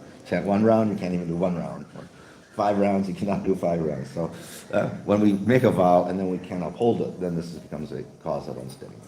ಅಂದ್ರೆ ಭಕ್ತಿಯಲ್ಲಿ ಕಟ್ಟಿಟ್ಟಾದ ನಿಯಮಗಳು ಅನ್ನೋದಿರಲ್ಲ, ಅದು ವ್ಯಕ್ತಿಗೆ ವ್ಯತ್ಯಾಸ ಇರುತ್ತೆ. ಒಬ್ಬರು 1 ಮಾಲೆ ಜಪ ಮಾಡ್ತಾರೆ, ಒಬ್ರು 2, ಒಬ್ರು 5, ಈ ರೀತಿ ಹಲವಾರು ಹಂತಗಳಲ್ಲಿ ಹಲವಾರು ವಿಧದಲ್ಲಿ ಭಕ್ತರು ಆ ರೀತಿಯಲ್ಲಿ ಭಕ್ತಿ ಮಾಡ್ತಾರೆ. ಇದು ಒಂದೇ ರೀತಿ ಹಿಂಗೆ ಮಾಡಬೇಕು ಅನ್ನೋದು ಇಲ್ಲ. Okay, so the 6th symptom is called Taranga Rangini, enjoying the waves. 6ನೇ ಲಕ್ಷಣ ಬಂದು ತರಂಗ ರಂಗಿಣಿ ಅಂತ, ಅಂದ್ರೆ ಅವರ ಅಲೆಗಳಲ್ಲಿ ಆನಂದ ಅನ್ನೋದನ್ನು ಅನುಭವಿಸ. So the waves are the results that we get from bhakti. ಅಂದ್ರೆ ಈ ಅಲೆಗಳು ಏನು ಅಂದ್ರೆ ಭಕ್ತಿಯ ಕೆಲವೊಂದು ಫಲಿತಾಂಶಗಳಾಗಿವೆ. So because of bhakti we may get money. ಕೆಲವೊಂದು ಭಕ್ತಿ ಮಾಡುವಾಗ ನಮಗೆ ಆರ್ಥಿಕವಾಗಿ ಹಣ ಸಹ ಸಿಗಬಹುದು. We may get followers. ನಮ್ಮನ್ನ ಅನುಸರಿಸುವವರು ತುಂಬಾ ಜನ ಬರಬಹುದು. We may get respect. ನಮಗೆ ಗೌರವ ಅನ್ನೋದು ಯಥೇಚ್ಛವಾಗಿ ಸಿಗಬಹುದು. We may get worship. ನಮ್ಮನ್ನು ಪೂಜೆ ಸಹ ಮಾಡಬಹುದು. We get position. ನಮಗೆ ಹಲವಾರು ಪೊಸಿಷನ್ ಅನ್ನೋದು ಸಿಗಬಹುದು, ಹುದ್ದೆಗಳು ಸಿಗಬಹುದು. So if we become very attached to these things, this becomes Taranga Rangini. ಅವಾಗ ಅದಕ್ಕೆ ಆ ಒಂದು ಇದಕ್ಕೆ ನಾವು ಆಕರ್ಷಿತರಾಗಿ ಹೋಗ್ತೀವಿ, ಅದನ್ನ ತರಂಗ ರಂಗೀನಿ ಅಂತ ಹೇಳೋಣ. So these are the 6 symptoms of unsteadiness in bhakti. ಇದು 6 ಲಕ್ಷಣಗಳು ಈ ಒಂದು ಅನಿಶ್ಚಿತತೆ. So obviously these are not favorable elements for us. These are not favorable for our ಇದೆಲ್ಲ development. ನಮಗೆ ಅನುಕೂಲವಾಗಿ ಇರೋದಲ್ಲ. Yeah? So therefore Anishtita bhakti is, we shouldn't stay at that stage. So ಅನಿಷ್ಟ ಭಕ್ತಿಯಲ್ಲಿ ನಾವು ದೀರ್ಘವಾಗಿ ಇರಬಾರದು, ಅದು ಅನುಕೂಲವಾಗಿ ಇರೋದಿಲ್ಲ ಭಕ್ತಿ. It means ultimately we're continually distracted by material energy. ಕೆಲವೊಮ್ಮೆ ಒಂದು ಭೌತಿಕದ ಆಕರ್ಷಣೆಗೆ ನಾವು ಅದಕ್ಕೆ ಮನಸ್ಸು ಹೋಗ್ತೀವಿ. And we cannot practice bhakti steadily. ಅವಾಗ ನಾವು ನಿಶ್ಚಿತವಾಗಿ ಒಂದು ಭಕ್ತಿಯ ಒಂದು ಹಲವಾರು ಇದನ್ನು ರೂಪಿಸ್ಕೊಳ್ಳೋದಕ್ಕೆ ಆಗುದಿಲ್ಲ. So in this way, we have to surpass that stage. ಈ ರೀತಿಯಾಗಿ ಈ ಹಂತವನ್ನು ದಾಟೋದಕ್ಕೆ ಪ್ರಯತ್ನ ಅನ್ನೋದು ನಾವು ಮಾಡಬೇಕು. Go on to the next one here.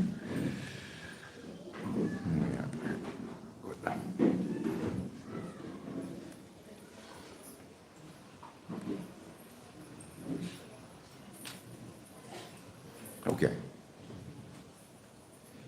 So, bhakti itself will destroy all of these obstacles.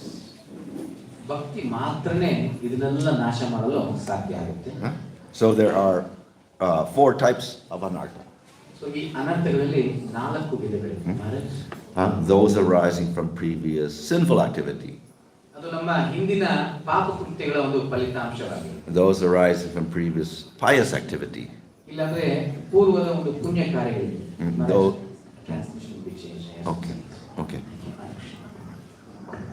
If it doesn't go now, we won't have Prashadam in the evening. He's in charge of that.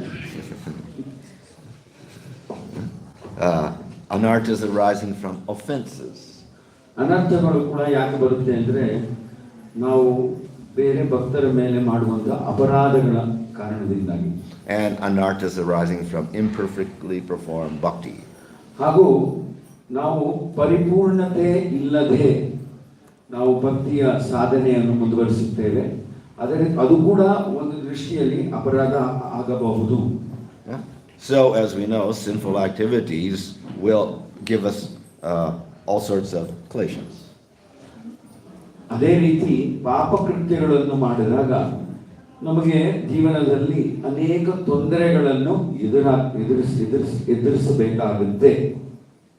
If we've done previous punyas, we will say, well, we get a nice result. What you get is sattva and enjoyment.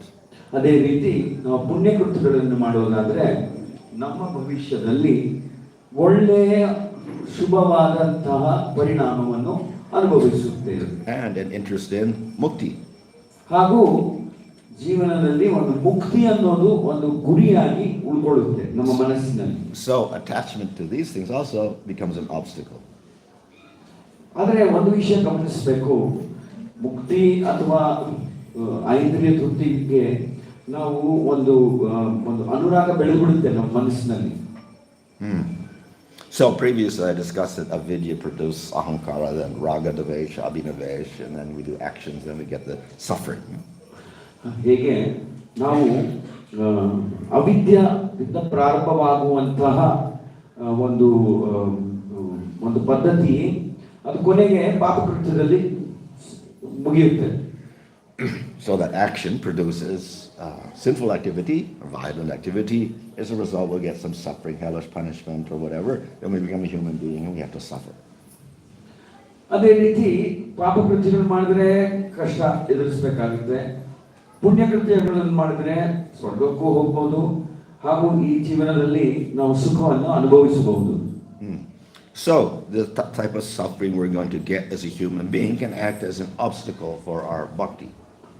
ಆದ್ರೆ ಎರಡೂ ನಮ್ಮ ಭಕ್ತಿಯ ಮಾರ್ಗದಲ್ಲಿ ಅಡಚಣೆಗಳೇ, ಪುಣ್ಯನೇ ಆಗಲಿ ಪಾಪನೇ ಆಗಲಿ ಎರಡೂ ಅಡಚಣೆಗಳೇ.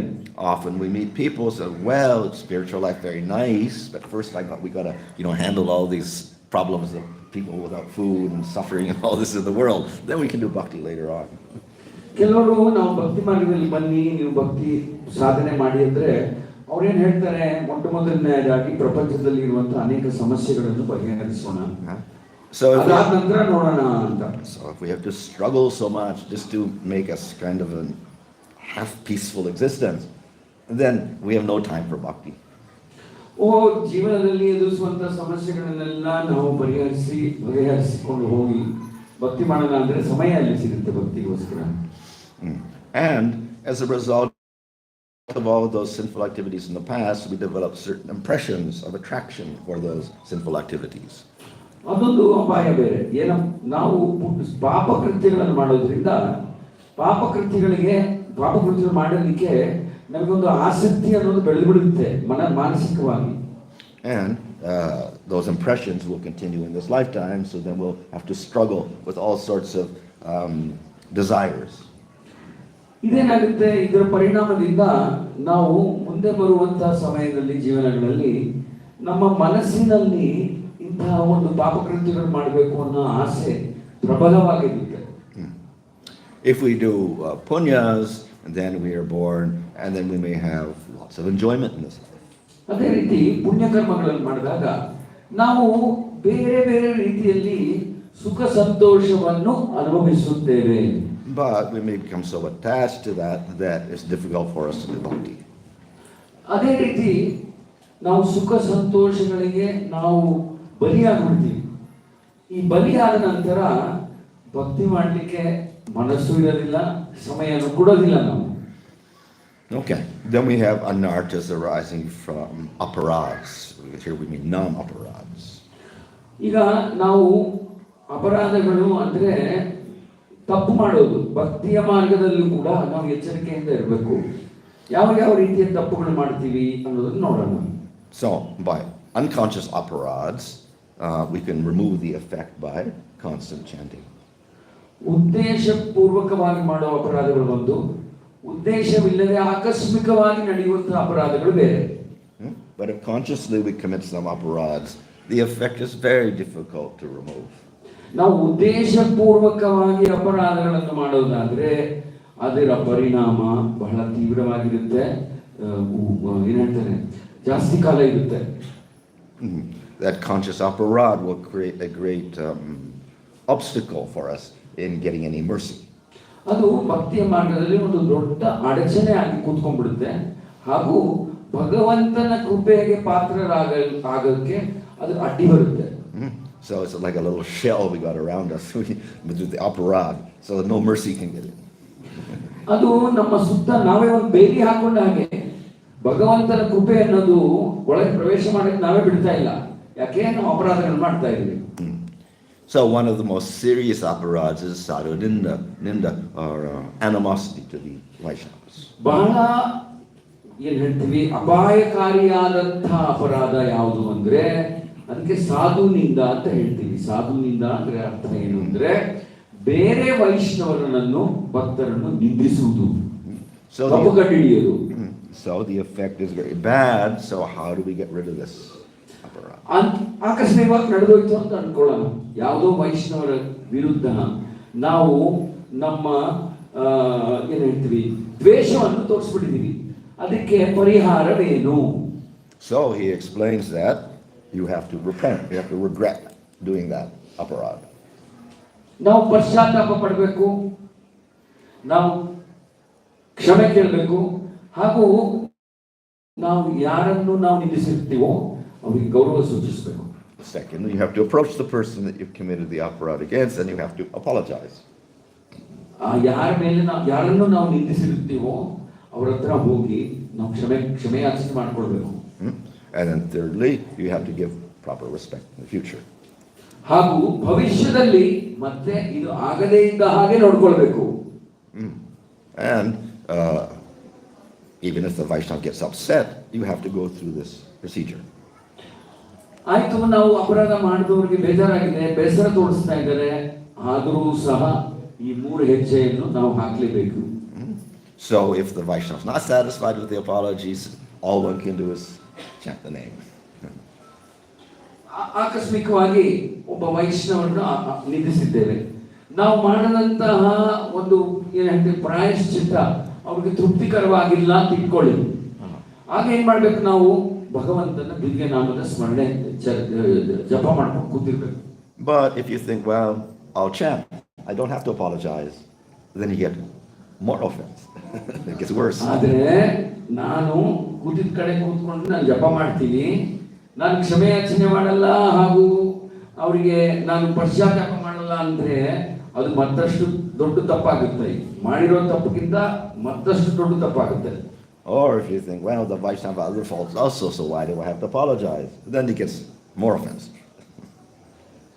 Okay, ನಾವು ಒಂದು ವೇಳೆ ಆ ವೈಷ್ಣವ ಯಾರನ್ನು ನಿಂದಿಸಿರ್ತೇವೋ ಅವರನ್ನು ನೋಡಿ ಬಹುಶಃ ನಾವು ಈ ತರ ಅನ್ಕೋಬಹುದು, ಅವನಲ್ಲಿ ಎಷ್ಟೋ ತಪ್ಪುಗಳಿದೆಯಲ್ಲ, ನಾನೇ ಹೋಗ್ಬಿಟ್ಟು ಕ್ಷಮೆಯಾಚನೆ ಮಾಡಬೇಕು, ಅವನಲ್ಲಿ ತಪ್ಪಿಂದ ಇದ್ದಾನ ಅಂತ ಆ ರೀತಿ ಅನ್ಕೊಂಡ್ರು ಇದು ಬಹಳ ಅಪಾಯಕಾರಿ.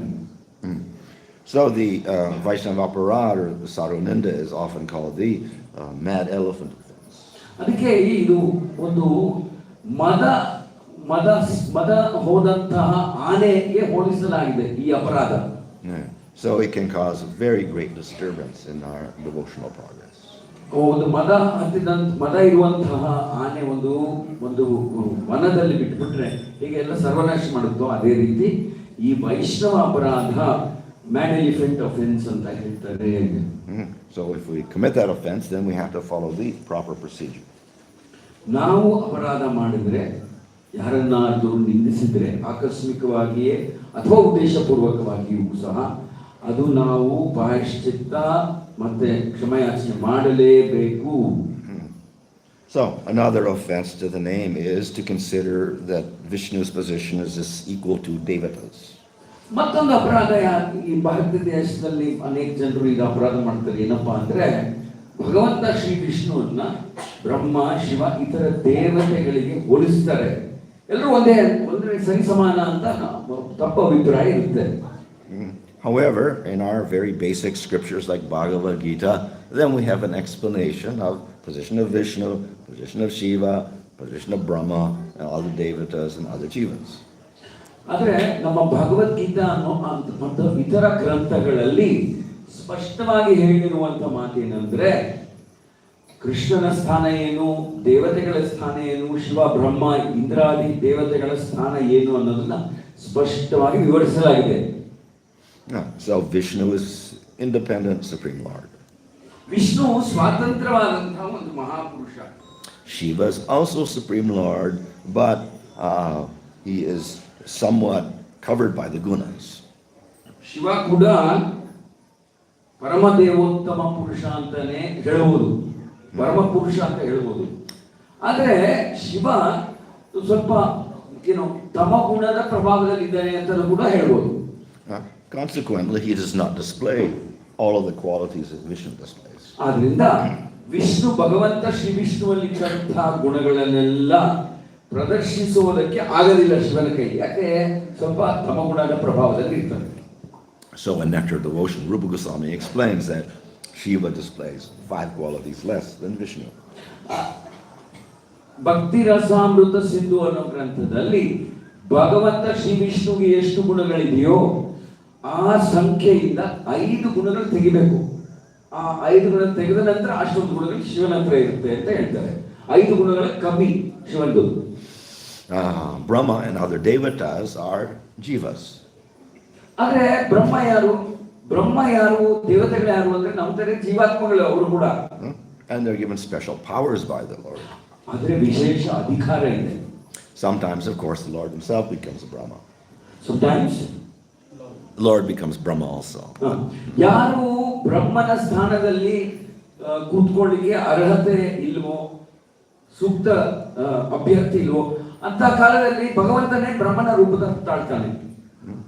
But we can never say they're all equal. ಆದ್ರೆ ದೇವತೆಗಳು ಭಗವಂತ ಶ್ರೀ ವಿಷ್ಣು ಸರಿ ಸಮಾನ ಅಂತ ಹೇಳೋದು ದೊಡ್ಡ ತಪ್ಪಾಗುತ್ತೆ. And consequently, their names are not equal. Hare Krishna. Anyway. Hare Krishna. Hare Krishna. Hare Krishna. It's not working.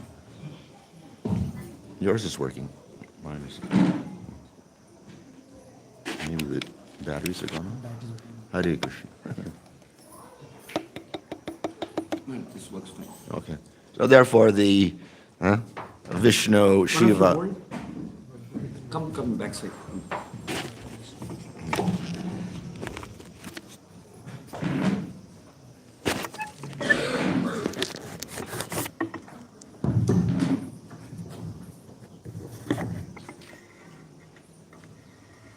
So Vishnu, Shiva, and Brahma are not equal, and consequently their names are not equal. ಈಗ ಭಗವಂತ ವಿಷ್ಣು ಬ್ರಹ್ಮನಿಗೆ ಹೋಲಿಸುವುದಾದರೆ, ಇಂದ್ರಾದಿ ದೇವತೆಗಳಿಗೆ ಹೋಲಿಸುವುದಾದರೆ ವಿಷ್ಣುವಿನ ಸ್ಥಾನವೇ ಬೇರೆ, ಅತಿ ಉನ್ನತವಾದದ್ದು. ಹಾಗೆಯೇ ಬ್ರಹ್ಮ ಶಿವನ ಹೆಸರುಗಳು, ನಾಮಗಳು ಕೂಡ ವಿಷ್ಣುವಿನ ನಾಮಕ್ಕೆ ಅಂತರವಿರುತ್ತೆ, ವ್ಯತ್ಯಾಸವಿರುತ್ತೆ. So by worshiping them or chanting their names, we'll get different results. ಆಗ ಭಗವಂತ ವಿಷ್ಣುವಿನ ನಾಮಸ್ಮರಣೆಯಿಂದ ಹಾಗೂ ದೇವತೆಗಳ ನಾಮಸ್ಮರಣೆ ಮಾಡೋದ್ರಿಂದ ಬೇರೆ ಬೇರೆ ನಮಗೆ ಫಲಿತಾಂಶ ಸಿಗುತ್ತೆ. Okay. Another offense is Shruti Shastra Ninda, disrespect for the Shrutis. ಮತ್ತೊಂದು ಅಪರಾಧ ಏನಂದ್ರೆ, ಈಗ ಉದಾಹರಣೆಗೆ ಭಗವದ್ಗೀತೆ ಭಗವಂತನ ಬಗ್ಗೆ ಅವನ ಲೀಲೆಗಳನ್ನು ವರ್ಣಿಸುತ್ತಿರುವಂತಹ ಗ್ರಂಥಗಳನ್ನು ನಿಂದಿಸುವುದು. So the Shrutis often recommend karma and jnana. ಶ್ರುತಿ ಶಾಸ್ತ್ರಗಳಲ್ಲಿ ನಾವು ಕರ್ಮ ಮಾಡಬೇಕು ಹಾಗೂ ಜ್ಞಾನ ಪದ್ಧತಿಯನ್ನು ಅನುಸರಿಸಬೇಕು ಅಂತ ಪದೇ ಪದೇ ಹೇಳಲಾಗಿದೆ. So sometimes we'll criticize the scriptures. Oh, all the Vedas are talking about karma kanda all the time. ಕೆಲವರಿಗೆ ಇದರಲ್ಲಿ ತಪ್ಪು ಕಂಡು ಹಿಡಿತಾರೆ, ಈ ಶ್ರುತಿ ಶಾಸ್ತ್ರಗಳಲ್ಲಿ ತಪ್ಪು ಕಂಡು ಹಿಡಿತಾರೆ.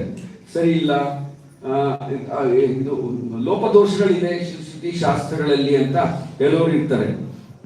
However, the scriptures are recommending karma and jnana for people who are not qualified for bhakti. ಆದ್ರೆ ನಾವು ಆಲೋಚನೆ ಮಾಡಬೇಕು. ಉದಾಹರಣೆಗೆ ನೀವು ಕರ್ಮಯೋಗ ಮಾಡಿ, ಜ್ಞಾನ ಯೋಗ ಮಾಡಿ ಅಂತ ಹೇಳೋದುಂಟು ಅಲ್ಲಲ್ಲಿ ಶಾಸ್ತ್ರಗಳಲ್ಲಿ. ಅದು ಯಾಕೆ ಹೇಳ್ತಾರೆ ಅಂದ್ರೆ, ಅಂತವರು ಭಕ್ತಿ ಮಾರ್ಗದಲ್ಲಿ ಬರಲಿಕ್ಕೆ ಇನ್ನೂ ಒಂದಷ್ಟು ಅರ್ಹತೆ ಕಡಿಮೆ ಇದೆ, ಅದಕ್ಕೋಸ್ಕರ ಅವರಿಗೆ ಬೇರೆ ಮಾರ್ಗ ಸೂಚಿಸಲಾಗಿದೆ. So because they are mentioned in the Vedas and recommended for the people not qualified for bhakti, we should not criticize them. ಎಲ್ಲರಿಗೂ ಒಂದೊಂದು ಮಾರ್ಗ ತೋರಿಸಲಾಗಿದೆ, ಅದನ್ನು ನೋಡಿಕೊಂಡು ನಾವು ಶ್ರುತಿ ಶಾಸ್ತ್ರಗಳನ್ನು ನಿಂದಿಸುವುದು ಸರಿ ಹೋಗಲ್ಲ ಅಲ್ವೇ? So if we make this offense of criticizing the Shrutis, then we should remedy that by praising the Shrutis and understanding their true purpose. ನಾವು ಆಕಸ್ಮಿಕವಾಗಿ ಶ್ರುತಿ ಶಾಸ್ತ್ರಗಳ ನಿಂದನೆ ಮಾಡೋದಾದ್ರೆ ನಾವು ಅದಕ್ಕೆ ಪರಿಹಾರ ಏನಂದ್ರೆ ಶ್ರುತಿ ಶಾಸ್ತ್ರಗಳನ್ನು ಹೊಗಳಬೇಕು, ಅದೇ ಪರಿಹಾರ. And we should chant the holy name, understanding that is the ultimate essence of all the Vedas. ಹಾಗೂ ಭಗವಂತನ ದಿವ್ಯನಾಮದ ಸ್ಮರಣೆಯನ್ನು ಕೂಡ ಮಾಡಬೇಕು, ಜಪ ಕೂಡ ಮಾಡಬೇಕು. ಇದೇ ಭಗವಂತ ದಿವ್ಯನಾಮದ ಸ್ಮರಣೆಯೇ ಸರ್ವಶಾಸ್ತ್ರಗಳ ಸಾರಾಂಶ, ಏಕೈಕ ಪದ್ಧತಿ, ಹೇಳ್ಕೊಡುವಂತ ಪದ್ಧತಿ ಅಂತ ಅದು ಆ ಜ್ಞಾನ ಪಡ್ಕೊಂಡು ಜಪ ಮಾಡಬೇಕು.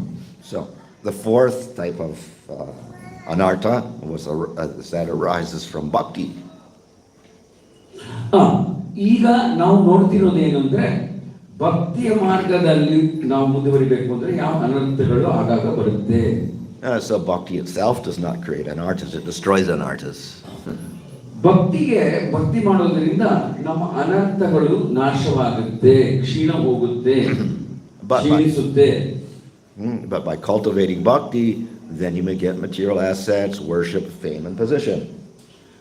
ಭಕ್ತಿ ಮಾರ್ಗದಲ್ಲಿ ಹೋಗೋರಿಗೆ ಕ್ರಮೇಣವಾಗಿ ಒಂದು ಅಧಿಕಾರನೂ ಸಿಗುತ್ತೆ, ಗೌರವ ಸಿಗುತ್ತೆ, ಜನರು ಅವರನ್ನು ಗುರುತಿಸುತ್ತಾರೆ.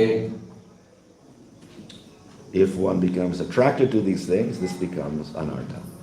ಆದರೆ ಆಕಸ್ಮಿಕವಾಗಿ ಅಕಸ್ಮಾತ್ ನಾವು ಇದರ ಮೇಲೆ ನಮಗೆ ಆಕರ್ಷಣೆ ಬೆಳೆದ್ಬಿಡ್ತೀವಿ ಅಂತ ಇಟ್ಕೊಳ್ಳಿ, ಭಗವಂತನ ಮೇಲೆ ಅಲ್ಲ, ಇದರ ಮೇಲೆ ಪೂಜಾ, ಲಾಭ, ಪ್ರತಿಷ್ಠೆ, ಗೌರವ, ಆಗ ಇವೆಲ್ಲವೂ ಕೂಡ ಭಕ್ತಿ ಮಾರ್ಗದಲ್ಲಿ ಅಡಚಣೆ ಆಗುತ್ತೆ, ಅದನ್ನು ಆಗ ಅನರ್ಥ ಅಂತ ಹೇಳಲಾಗುತ್ತೆ. So these four types of anarthas arising from different sources are destroyed at different rates. ಅಂದ್ರೆ ನಾವು ಈಗ 4 ವಿಧವಾದಂತಹ ವಿವಿಧ ಅನರ್ಥಗಳನ್ನು ನೋಡಿದ್ದೇವೆ. ಏನು ಮಾಡಿದ್ರೆ ಈ ಅನರ್ಥಗಳು ಕ್ಷೀಣ ಹೋಗುತ್ತೆ ಅಂತ ನೋಡೋಣ. The process of bhakti will destroy anarthas. That's one of our stages of anartha in the vritti. ಆದರೆ ಭಕ್ತಿ ಮಾಡೋದರಿಂದ ಅನರ್ಥಗಳು ನಾಶ ಹೋಗುತ್ತೆ ಅನ್ನೋದು ಸಹಜವಾದಂತ ನಿಜವಾದಂತ ಮಾತೆ.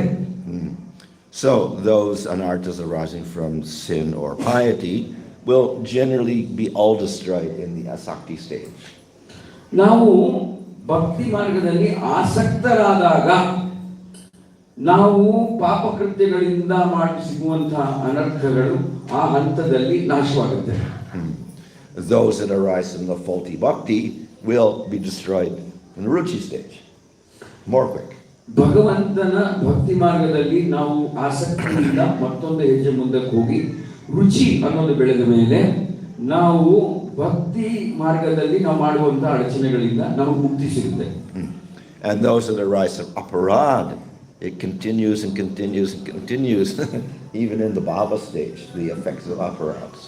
ಆದರೆ ಅಪರಾಧಗಳು ಮಾಡಿದ್ವಿ ಅಂತ ಇಟ್ಕೊಳ್ಳಿ, ವೈಷ್ಣವ ಅಪರಾಧ, ಶ್ರುತಿ ಅಪರಾಧ, ನಿಂದನೆ ಅಂತ ಮಾಡಿದ್ರೆ ಅದರ ಪ್ರಭಾವ ಬಹಳ ದೀರ್ಘವಾದಂತಹ ಸಮಯಕ್ಕೆ ಇರುತ್ತೆ. So it's explained that Bharat was on the stage of bhava. Bharata ಭಾವ ಅನ್ನೋ ಹಂತಕ್ಕೆ ಹೋಗಿದ್ದ, ಅಂದ್ರೆ ಬಹಳ ಸಮೀಪವಾಗಿ ಕೃಷ್ಣನ ಹತ್ರ ಹೋಗಿದ್ದ, ಭಾವ ಅಂತ ಹೇಳ್ತಾರೆ ಅದಕ್ಕೆ. But then he gave up his worship of Vishnu and became attracted to a deer. ಆದ್ರೆ ಒಂದು ಜಿಂಕೆ ಮರಿ ಮೇಲೆ ಆಕರ್ಷಣೆ ಬೆಳ್ಬಿಡ್ತು. How was it possible if he saw Vishnu to become attracted to a deer? ಭಗವಂತನ ದಿವ್ಯ ರೂಪದ ದರ್ಶನ ಆದರೂ ಸಹ ಒಂದು ಜಿಂಕೆ ಮರಿ ಮೇಲೆ ಭರತ ಅನ್ನೋ ಭಕ್ತನಿಗೆ ಹೇಗೆ ಆಸೆ ಮೂಡಿ ಬಂತು? So it's explained that in a previous life he committed some aparad, and this created disturbance in his heart in the bhava stage. ಆಗ ಶಾಸ್ತ್ರದಲ್ಲಿ ಏನು ಹೇಳ್ತಾರೆ, ಭರತ ತನ್ನ ಹಿಂದಿನ ಜನ್ಮದಲ್ಲಿ ಅಪರಾಧಗಳನ್ನು ಮಾಡಿರ್ತಾನೆ, ಆದ್ರಿಂದ ಭಗವಂತನ ದಿವ್ಯ ದರ್ಶನ ಪಡ್ಕೊಂಡ್ರು ಸಹ ಅವನು ಒಂದು ಜಿಂಕೆ ಮರಿ ಮೇಲೆ ಆಕರ್ಷಣೆ ಬೆಳೆದುಬಿಡುತ್ತೆ. So this shows that the effects of aparad are more long-lasting and more difficult to get rid of. ಅದಕ್ಕೆ ಇದೇನು ತೋರಿಸುತ್ತೆ ನಮಗೆ ಅಂದ್ರೆ ಅಪರಾಧಗಳು ಮಾಡೋದರಿಂದ ಇರುವಂತಹ ಪ್ರತಿಫಲ ಬಹಳ ಸುದೀರ್ಘ ಕಾಲ ತನಕ ಇರುತ್ತೆ ಅಂತ ನಮ್ಗೆ ಅರ್ಥವಾಗ್ತದೆ. And of course more dangerous because they can also destroy bhakti. ಆದ್ರೆ ಇದು ಬಹಳ ಅಪಾಯಕಾರಿ, ಅಪರಾಧಗಳನ್ನ ಬಹಳ ಅಪಾಯಕಾರಿ. ಯಾಕೆಂದ್ರೆ ಅಪರಾಧದ ಪ್ರಭಾವದಿಂದ ಭಕ್ತಿ ಕೂಡ ಕ್ಷೀಣ ಹೋಗುತ್ತೆ ಕೆಲವೊಮ್ಮೆ.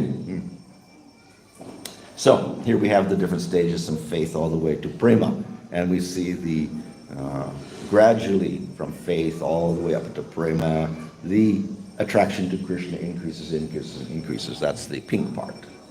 ಕ್ರಮೇಣವಾಗಿ ಭಕ್ತಿ ಮಾರ್ಗದಲ್ಲಿ ಇಂತಹ ಒಂದು ಅಪರಾಧಗಳು ಹಾಗೂ ಅಡಚಣೆಗಳನ್ನು ನಾವು ಎದುರಿಸಿದಾಗ ನಮ್ಮ ಆಕರ್ಷಣೆ, ಭಗವಂತನ ಮೇಲೆ ಇರುವಂತಹ ಆಕರ್ಷಣೆ ಕ್ರಮೇಣ ಬೆಳೀತಾ ಹೋಗುತ್ತೆ.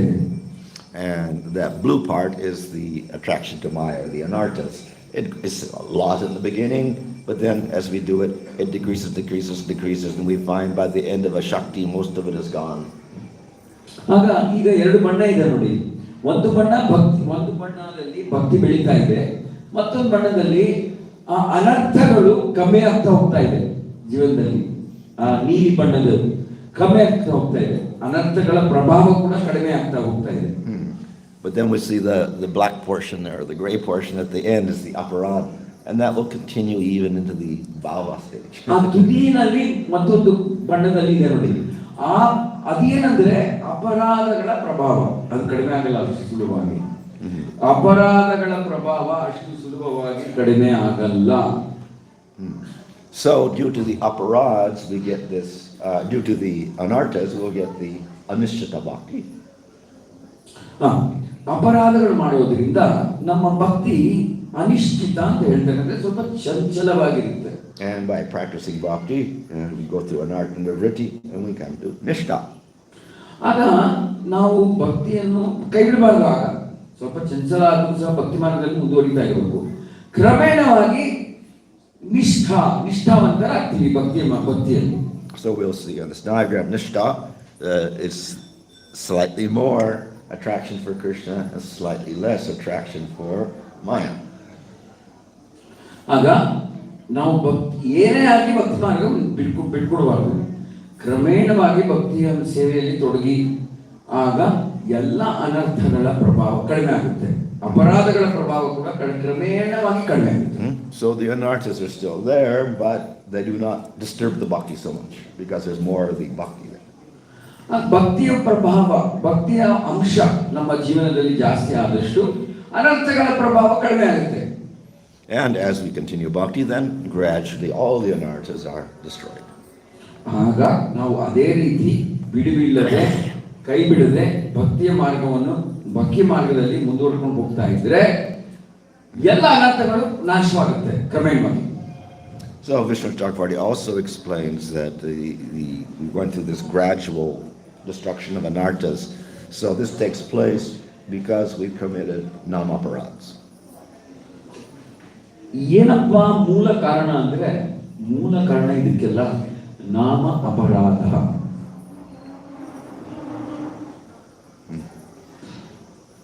If you do namabhasti, not even pure chanting, but you have no aparad, then immediately all the anarthas disappear.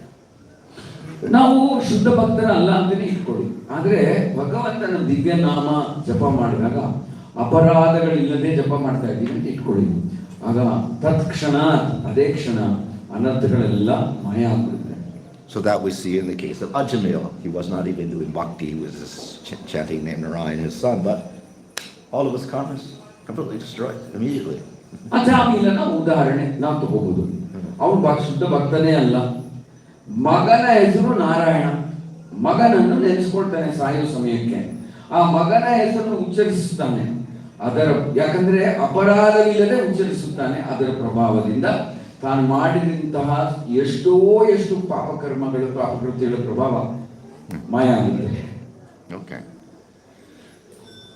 So by aparads, therefore, the process of bhakti loses its potency, its power. ಆಗ ಅಪರಾಧಗಳು ಮಾಡೋದ್ರಿಂದ ಭಕ್ತಿಯ ಪ್ರಭಾವ ಕೂಡ, ಭಕ್ತಿಯ ಒಳ್ಳೆ ಪ್ರಭಾವ ಕೂಡ ಕಡಿಮೆ ಆಗ್ತಾ ಬರುತ್ತೆ. Due to the aparad, we lose a taste for chanting. ಅಪರಾಧ ಮಾಡೋದ್ರಿಂದ ಭಗವಂತನ ದಿವ್ಯ ನಾಮದ ಸ್ಮರಣೆ ಜಪ ಮಾಡೋದ್ರಲ್ಲಿ ರುಚಿ ಕೂಡ ಹೋಗ್ಬಿಡುತ್ತೆ, ಆಸಕ್ತಿ ಕೂಡ ಹೋಗ್ಬಿಡುತ್ತೆ. But chanting is the only way we can progress. ಆದ್ರೆ ಜಪ ಮಾಡದೆ ಹೋದ್ರೆ ಭಕ್ತಿಯ ಮಾರ್ಗದಲ್ಲಿ ಮುಂದಕ್ಕೆ ಹೇಗೆ ಹೋಗ್ತೀವಿ ನಾವು? ಜಪ ಇಲ್ಲದೆ ಮುಂದಕ್ಕೆ ಹೇಗೆ ಹೋಗ್ತೀವಿ? So if you lose the taste for chanting and you can't chant, then you can't progress at all. ಭಗವಂತನ ದಿವ್ಯ ನಾಮದ ಸ್ಮರಣೆ ಮಾಡ್ಲಿಕ್ಕೆ ಆಸಕ್ತಿ ಇಲ್ಲ, ರುಚಿ ಇಲ್ಲ, ಅದು ಮಾಡೋದು ನಿಲ್ಲಿಸೇ ಬಿಡ್ತೀವಿ ಅಂತ ಇಟ್ಕೊಳ್ಳಿ. ಭಕ್ತಿ ಮಾರ್ಗದಲ್ಲಿ ಮುಂದುವರಿಯೋದು ಹೇಗೆ? If somehow or other you can continue chanting, then gradually the offense will get less and less and your taste will increase. ಅದು ಹೇಗಾದ್ರೂ ಮಾಡಿ ನಾವು ನಮ್ಮ ದಿವ್ಯ ನಾಮ ಸ್ಮರಣೆ ಮಾಡ್ತಾ ಹೋಗ್ದಾಗ ಆಗ ಅನರ್ಥಗಳ ಪಾಪಗಳ ಪ್ರಭಾವ ಕಡಿಮೆ ಆಗ್ತಾ ಬರುತ್ತೆ ಕ್ರಮೇಣವಾಗಿ. ಆಗ ಭಕ್ತಿ ಕೂಡ ಬಲವಾಗ್ತಾ ಹೋಗುತ್ತೆ. So the lesson we learn is, as much as possible, we have to avoid the nama-aparads. ನಾವು ಪ್ರಮುಖವಾದಂತಹ ಒಂದು ಮುಖ್ಯವಾದಂತಹ ಪಾಠ ಏನು ಕಲಿತಾ ಇದ್ದೀವಿ ಇವತ್ತೆಂದ್ರೆ, ಭಗವಂತನ ದಿವ್ಯ ನಾಮ ಸ್ಮರಣೆ ಮಾಡಿದಾಗ ಅಪರಾಧಗಳ ಬಗ್ಗೆ ನಾವು ಎಚ್ಚರಿಕೆ ವಹಿಸಬೇಕು. And then if we commit them, then we have to go through the proper procedure to get rid of the effects. ಆಯ್ತು, ಆಕಸ್ಮಿಕವಾಗಿ ನಡೆದೋಯ್ತು, ಏನೋ ಅಪರಾಧ ಮಾಡ್ಬಿಟ್ಟಿದ್ದೀವಿ ಭಗವಂತನ ದಿವ್ಯ ಭಕ್ತಿಯ ಮಾರ್ಗದಲ್ಲಿ ಅಂದ್ರೆ ಅದಕ್ಕೆ ಪ್ರಾಯಶ್ಚಿತ್ತ ಅನ್ನೋದು ನಾವು ಹುಡುಕಬೇಕು. ಆ ಪ್ರಾಯಶ್ಚಿತ್ತ ಅನ್ನೋದನ್ನ ನಾವು ಮಾಡಲೇಬೇಕಾಗುತ್ತೆ. So we may see in the case of devotees, they don't commit offense, but still they suffer. ಅನೇಕ ಜನ ಭಕ್ತರು ಇರ್ತಾರೆ, ಏನೋ ಅಪರಾಧ ಮಾಡಿರಲ್ಲ, ತಪ್ಪು ಮಾಡಿರಲ್ಲ, ಅನರ್ಥಗಳಿರಲ್ಲ, ಆದ್ರೆ ಅವರು ಎಷ್ಟೋ ಕಷ್ಟಕ್ಕೆ ಒಳಗಾಗಿರುತ್ತಾರೆ. So of course we said that Kleshagni takes place, and by bhakti all the karmas should get destroyed. ನಾವು ಹೇಳ್ತೀವಿ ಭಕ್ತಿ ಮಾಡೋದ್ರಿಂದ ಕರ್ಮಗಳೆಲ್ಲ ನಾಶವಾಗುತ್ತೆ ಅಂತ. ಹಾಗಾದ್ರೆ ಭಕ್ತರಿಗೆ ಯಾಕೆ ತೊಂದರೆ ಬರಬೇಕು? So then we say, why devotee is suffering? ಭಕ್ತರಿಗೆ ಯಾಕೆ ತೊಂದರೆಗಳು ಬರಬೇಕು, ಕಷ್ಟಗಳು ಯಾಕೆ ಬರಬೇಕು ಭಕ್ತರ ಜೀವನದಲ್ಲಿ? So if they commit an aparad, then of course it's not all karmas are destroyed. ಹಾಗಾದ್ರೆ ನಾವು ಹೇಳೋದು ಸರಿ ಅಲ್ವಾ? But if they committed no aparad, then why did they suffer? ಅಪರಾಧಗಳು ಮಾಡಿಲ್ಲ, ತಪ್ಪು ಮಾಡಿಲ್ಲ, ಏನು ಎಲ್ಲ ಸರಿಯಾಗಿ ಮಾಡ್ಕೊಂಡು ಹೋಗ್ತಾ ಇದ್ದಾನೆ, ಆದ್ರೂ ಸಹ ಭಕ್ತರ ಜೀವನದಲ್ಲಿ ಅನೇಕ ಬಾರಿ ಕಷ್ಟಗಳನ್ನು ಎದುರಿಸಬೇಕಾಗುತ್ತೆ. ಏನಿದು? So the answer is that sometimes the name does not reveal its result immediately. ಆದರೆ ಇದಕ್ಕೆ ಉತ್ತರ ಏನಂದ್ರೆ, ನಾವು ಭಗವಂತನ ದಿವ್ಯ ನಾಮ ಸರಿಯಾಗಿ ಪದ್ಧತಿ ಪ್ರಕಾರ ಭಕ್ತಿ ಶ್ರದ್ಧೆಯಿಂದ ಮಾಡ್ತಾ ಇದ್ರು ಸಹ ಅದರ ಪರಿಣಾಮ ಪ್ರಭಾವ ಒಡನೆ ಬರೋದಿಲ್ಲ, ಕ್ರಮೇಣವಾಗಿ ಬರುತ್ತೆ. And we see that Ajamil, all his karmas were destroyed, but he didn't know. nobody else knew also. Looked exactly like he was before, the same rascal. ಅಥವಾ ಉದಾಹರಣೆ, ಅವನು ದಿವ್ಯನಾಮ ಮಾಡ್ತಾನೆ, ಅವನು ಭಗವಂತನ ನಾಮ ಸಾಯೋ ಸಮಯದಲ್ಲಿ ನಾರಾಯಣ ಅಂತ ಕೂಗ್ತಾನೆ. ಅವನಿಗೆ ಗೊತ್ತಿರಲ್ಲ ಅವನ ಕರ್ಮಗಳೆಲ್ಲ ನಾಶವಾಗಿದೆ ಅಂತ, ಅವನಿಗೆ ಗೊತ್ತಿರಲ್ಲ. Even the Yamadutas didn't know. ಯಮದೂತರಿಗೂ ಗೊತ್ತಿರಲಿಲ್ಲ, ಅವನ ಕರ್ಕೊಂಡು ಹೋಗಿ ತಂದ್ಬಿಡ್ತಾರೆ ಅಲ್ಲಿಗೆ. Only the Vishnudutas understood there was no karma.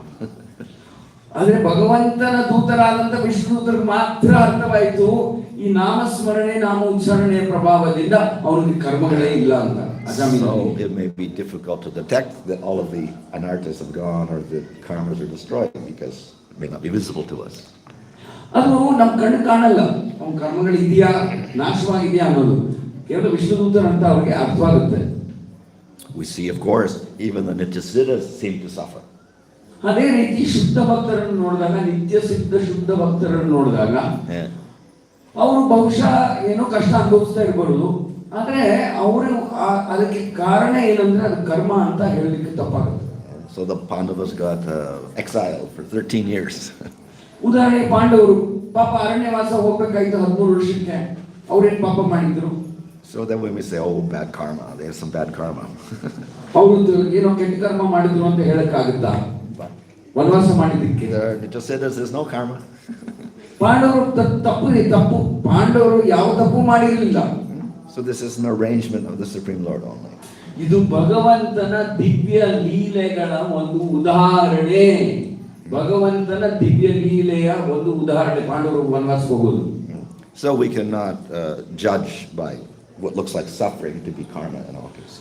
ಭೌತಿಕ ಬಹಿರಂಗವಾಗಿ ನೋಡೋದ್ರಿಂದ ಯಾರೋ ಕಷ್ಟದಲ್ಲಿ ಇದ್ದಾರೆ ಅಂತ ನೋಡಿದ ತಕ್ಷಣ ಏನೋ ಪಾಪ ಮಾಡಿರ್ಬೇಕು ಅಂತ ಅನ್ಕೊಳ್ಳೋದು ತಪ್ಪಾಗ್ಬೋದು. ಅದು ಭಗವಂತನ ಇಚ್ಛೆ ಪ್ರಕಾರ. ಪಾಂಡವರು ಉದಾಹರಣೆ 13 ವರ್ಷ ವನವಾಸಬಹುದು, ಭಗವಂತನ ಇಚ್ಛೆ ಪ್ರಕಾರ ನಡೆಯೋದು. So in any case, when we do bhakti, then anartha nirvritti takes place. ಅಂದ್ರೆ ಏನೇ ಆಗ್ಲಿ ಸಾಧಾರಣವಾಗಿ ಹೇಳಬೇಕು, ನಿಯಮಗಳೇನಂದ್ರೆ ಭಕ್ತಿ ಮಾಡೋದ್ರಿಂದ ಅನರ್ಥ ನಿವೃತ್ತಿ, ಅನರ್ಥಗಳೆಲ್ಲ ಕಡಿಮೆ ಆಗ್ತಾ ಬರುತ್ತೆ.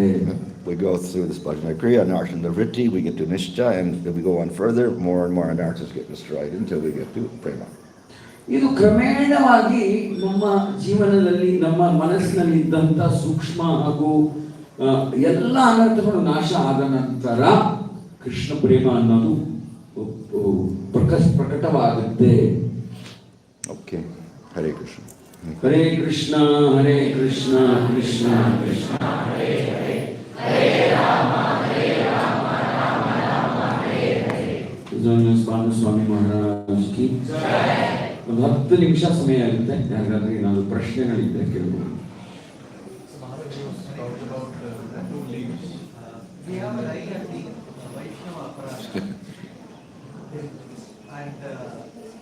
We know the consequences of devotees. Yeah. But what are the consequences of having this kind of aparadha on jivas which we think are not in bhakti? ನಾವು ಅಪರಾಧಗಳು ಮಾಡ್ತೀವಿ ಅಂತ ಇಟ್ಕೊಳ್ಳಿ. ನಾವು ತಪ್ಪು ಮಾಡಿದಾಗ ನಮ್ಮ ಮನಸ್ಸಿನಲ್ಲಿ ಅವನು ಭಕ್ತನೇ ಅಲ್ಲ ಅಂದ್ಕೊಂಡು ಮಾಡಿರ್ತೀವಿ, ಅವನಿಗೆ ನಿಂದಿಸ್ತೀವಿ ಅಂತ ಅನ್ಕೊಳ್ಳಿ. ಅದರ ಪ್ರಭಾವ ಏನಾಗುತ್ತಾ?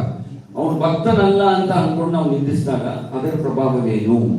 He's saying that we commit offense against non-devotees? Non-devotees. Non-devotees. So that is what we just call a sinful activity. ಅದು ಅಪರಾಧ ಅಲ್ಲ, ಅದು ಪಾಪ ಕೃತ್ಯವಾಗುತ್ತೆ. ನೋಡಿ, ಎರಡಕ್ಕೂ ಬರುತ್ತೆ, ಅಂತರವಿದೆ. ಅದು ಅಪರಾಧ ಅಲ್ಲ, ಅದನ್ನ ಪಾಪ ಕೃತ್ಯ ಅಂತ ಕರಿತೀವಿ. So of course we get sinful reaction for that. ಅದಕ್ಕೆ ಪಾಪ ಕೃತ್ಯಕ್ಕೆ ಯಾವ ಪರಿಣಾಮ ನಾವು ಅನುಭವಿಸಬೇಕು ಅದನ್ನ ನಾವು ಅನುಭವಿಸುತ್ತೇವೆ. So the Vaishnava aparad is a sinful activity against a devotee. ಆದ್ರೆ ವೈಷ್ಣವ ಅಪರಾಧ, ಭಕ್ತರನ್ನು ನಿಂದಿಸುವುದು, ಅದು ಭಕ್ತರ ಮೇಲೆ ಮಾಡುವಂತಹ ಪಾಪ ಕೃತ್ಯ. So we get bad karma in terms of suffering for that. ಅದರ ಪರಿಣಾಮವಾಗಿ ನಮಗೆ ತೊಂದರೆಗಳು ಬರುತ್ತೆ ಪಾಪ ಕೃತ್ಯ ಮಾಡೋದ್ರಿಂದ. But because it's devotee, then the bhakti gets destroyed also. ಅಷ್ಟೇ ಅಲ್ಲದೆ ನಾವು ಭಕ್ತನ ಮೇಲೆ ನಾವು ನಿಂದಿಸುವುದಾದರೆ ನಮಗೆ ಪಾಪ ಮಾಡದಂತಹ ಪರಿಣಾಮವೂ ಸಿಗುತ್ತೆ, ನಮ್ಮ ಭಕ್ತಿ ಕೂಡ ಕ್ಷೀಣವಾಗುತ್ತೆ, ಎರಡೂ ಆಗುತ್ತೆ. If we just commit a sinful activity, our bhakti is not destroyed. ಕೇವಲ ಪಾಪ ಕೃತ್ಯ ಮಾಡೋದ್ರಿಂದ ನಮ್ಮ ಭಕ್ತಿ ಇದ್ದ ಹಾಗೆ ಉಳ್ಕೊಳ್ಳುತ್ತೆ. ಆದರೆ ಪಾಪ ಕೃತ್ಯಗಳು ಅಪರಾಧಗಳನ್ನು ಭಗವಂತನ ಭಕ್ತರ ಮೇಲೆ ಮಾಡಿದಾಗ ಪಾಪ ಕೃತ್ಯಗಳ ಪರಿಣಾಮವೂ ಸಿಗುತ್ತೆ, ಭಕ್ತಿ ಕ್ಷೀಣವಾಗುತ್ತೆ. Maharaj, when we do all these sinful activities, the karma will continue to the next life. But at the same time, the bhakti will reset in the next life, isn't it? Because many will start the bhakti maybe 10 years later, 20 years later after the birth. So why the bhakti resets, but the karma will continue as is? ನಾವು ಈ ಜನ್ಮದಲ್ಲಿ ಮಾಡಿರೋ ಪಾಪ ಮುಂದಿನ ಜನ್ಮಕ್ಕೆ ಎತ್ಕೊಂಡು ಹೋಗ್ತೀವಿ ಅಂತ ಹೇಳ್ತಾರೆ. ಅದಾದ್ಮೇಲೆ ಮುಂದಿನ ಜನ್ಮಕ್ಕೂ ಈ ಜನ್ಮದಲ್ಲಿ ಮಾಡಿದಂಥ ಪಾಪಗಳು ಬರುತ್ತೆ ಅಂತ ಹೇಳ್ತಾರೆ. ಅದರ ಪರಿಣಾಮ ನಿಜವಾಗ್ಲೂ ಹೇಳ್ಬೇಕಂದ್ರೆ ಅದು ಪರಿಣಾಮ ಭಕ್ತಿಯ ಮಾರ್ಗದ ಮೇಲೆ ಮಾಡುವ ಭಕ್ತಿ ಮಾರ್ಗದಲ್ಲಿ ಸಿಗುವಂತ ಫಲಿತಾಂಶದ ಮೇಲೆ ಪಾಪ ಕೃತ್ಯಗಳ ಪರಿಣಾಮ ಎಷ್ಟುವರೆಗೂ ಇರುತ್ತೆ ಮುಂದಿನ ಜನ್ಮಗಳಲ್ಲಿ. So the nature of bhakti, once it is planted, is generally it does not decrease. ಭಕ್ತಿಯ ಸ್ವಭಾವವೇನೆಂದ್ರೆ ಒಂದಷ್ಟು ಮಟ್ಟಿಗೆ ಭಕ್ತಿ ಅನ್ನೋದು ನಮ್ಮ ಹೃದಯದಲ್ಲಿ ಉದ್ಭವವಾದಾಗ ಭಕ್ತಿಯ ಭಾವನೆ ಅದು ಕ್ಷೀಣವಾಗಲ್ಲ. And if you commit some sinful activity in this lifetime, then you may take another birth and maybe you were born in a lower family or whatever like that, but the bhakti is not affected. Yeah. So you may get born in a lower family because of his sinful activity, but your bhakti will not be affected in that future life. ಆಯ್ತಪ್ಪ, ತಪ್ಪು ಮಾಡಿದ್ದೀವಿ, ಪಾಪ ಮಾಡಿದ್ದೀವಿ, ಅದರ ಪರಿಣಾಮದಿಂದ ನಾವು ಯಾವುದೋ ಕೀಳು ಜಾತಿಯಲ್ಲಿ ಹಿಂದುಳಿದಂತಹ ಯಾವುದೋ ಒಂದು ಜಾತಿಯಲ್ಲಿ ಯಾವುದೋ ಒಂದು ಸ್ಥಾನದಲ್ಲಿ ಹುಟ್ಟು ಬೆಳಿತೀವಿ. ಆದರೆ ಅಂಥ ಜಾತಿಯಲ್ಲೂ ದೇಹ ಸಿಕ್ಕಿದ್ರು ಸಹ ನಮ್ಮ ಭಕ್ತಿ ಮಾತ್ರ ಕಡಿಮೆ ಆಗಿರಲ್ಲ. So then you can continue the bhakti and progress further. So ಭಕ್ತಿ ನಾವು ಎಲ್ಲಿ ಬಿಟ್ಟಿರ್ತೀವೋ ಆ ಹಂತದಿಂದ ತಗೊಂಡು ಮುಂದಕ್ಕೆ ಹೋಗ್ಬೋದು ನಾವು. So karma, of course, once we experience it, then it's gone. ಕರ್ಮ ಹೇಗೆ ಅಂದ್ರೆ ಏನೋ ತಪ್ಪು ಮಾಡಿರ್ತೀವಿ, ಅದ್ರ ಪರಿಣಾಮ ಯಾವುದೋ ಒಂದು ಪ್ರತಿಫಲ ಬರಬೇಕು, ಕಷ್ಟ ಅನುಭವಿಸ್ಬೇಕು. ಆ ಕಷ್ಟ ಅನುಭವಿಸಿದ ಒಡನೆ ಆ ಕರ್ಮ ಕೂಡ ನಮ್ಮ ಜೀವನದಿಂದ ಆ ಅಕೌಂಟಿಂದ ಮೈನಸ್ ಆಗ್ಬಿಡುತ್ತೆ. And the same with the punya. Once you've enjoyed it, finished, it's gone. ಅದೇ ರೀತಿ ಪುಣ್ಯ ಕೂಡ, ಪುಣ್ಯ ಎಷ್ಟೋ ಮಾಡಿರ್ತೀವಿ, ಆದ್ರೆ ಅದರ ಪರಿಣಾಮವನ್ನು ನಾವು ಅನುಭವಿಸಿದ ಮೇಲೆ ಆ ಪುಣ್ಯ ಕೂಡ ಮುಗಿದೋಗುತ್ತೆ. But the nature of bhakti is it sits in the jiva and it doesn't get disturbed. ಆದ್ರೆ ಭಕ್ತಿ ಅನ್ನೋದು ಆತ್ಮಕ್ಕೆ ಸೇರಿರುವಂಥದ್ದು, ಅದು ನಮ್ಮ ಆತ್ಮವನ್ನು ಬಿಟ್ಟು ಹೋಗಲ್ಲ. ಭಕ್ತಿ ಅನ್ನೋದು ಆತ್ಮಕ್ಕೆ ಸೇರಿರುವುದು. Hare Krishna Maharaj. So Maharaj, you talked about the two leaves, and when we do Vaidhi Bhakti, those two leaves are from Raga, it is smooth. So does that mean that we can directly start our sadhana with Raga? It's too technical. I can't translate this. Oh. I'll translate your answer. Yeah, he's just saying, can you begin a Raganuga from the very beginning? Okay. ನಾವು ರಾಗಾನುಗ ಭಕ್ತಿ ಮಾರ್ಗದಲ್ಲಿ ಮೊಟ್ಟ ಮೊದಲನೇ ಹೆಜ್ಜೆಯಿಂದ ಮುಂದುವರಿಬಹುದಾ? So actually we see in the Pushti Marga, that is Vallabha Sampradaya, it starts with Raganuga. ಪುಷ್ಟಿ ಮಾರ್ಗ ಅಂತ ಒಂದು ಭಕ್ತಿಯ ಮಾರ್ಗ ಇದೆ ರಾಮಾನಂದಿ ಸಂಪ್ರದಾಯದ ಪ್ರಕಾರ. ಅವರು ಮೊದಲನೆಯ ಹಂತದಿಂದಲೂ ರಾಗಾನುಗ ಭಕ್ತಿಯನ್ನು ಅನುಸರಿಸುತ್ತಾರೆ. And previously also, even Chaitanya Mahaprabhu's Sampradaya was basically Raganuga. ಇದಕ್ಕೂ ಮುಂಚೆ ಚೈತನ್ಯ ಮಹಾಪ್ರಭುಗಳ ಸಂಪ್ರದಾಯ ಕೂಡ ರಾಗಾನುಗ ಸಂಪ್ರದಾಯ ಅಂತಾನೆ ಹೆಸರಿತ್ತು.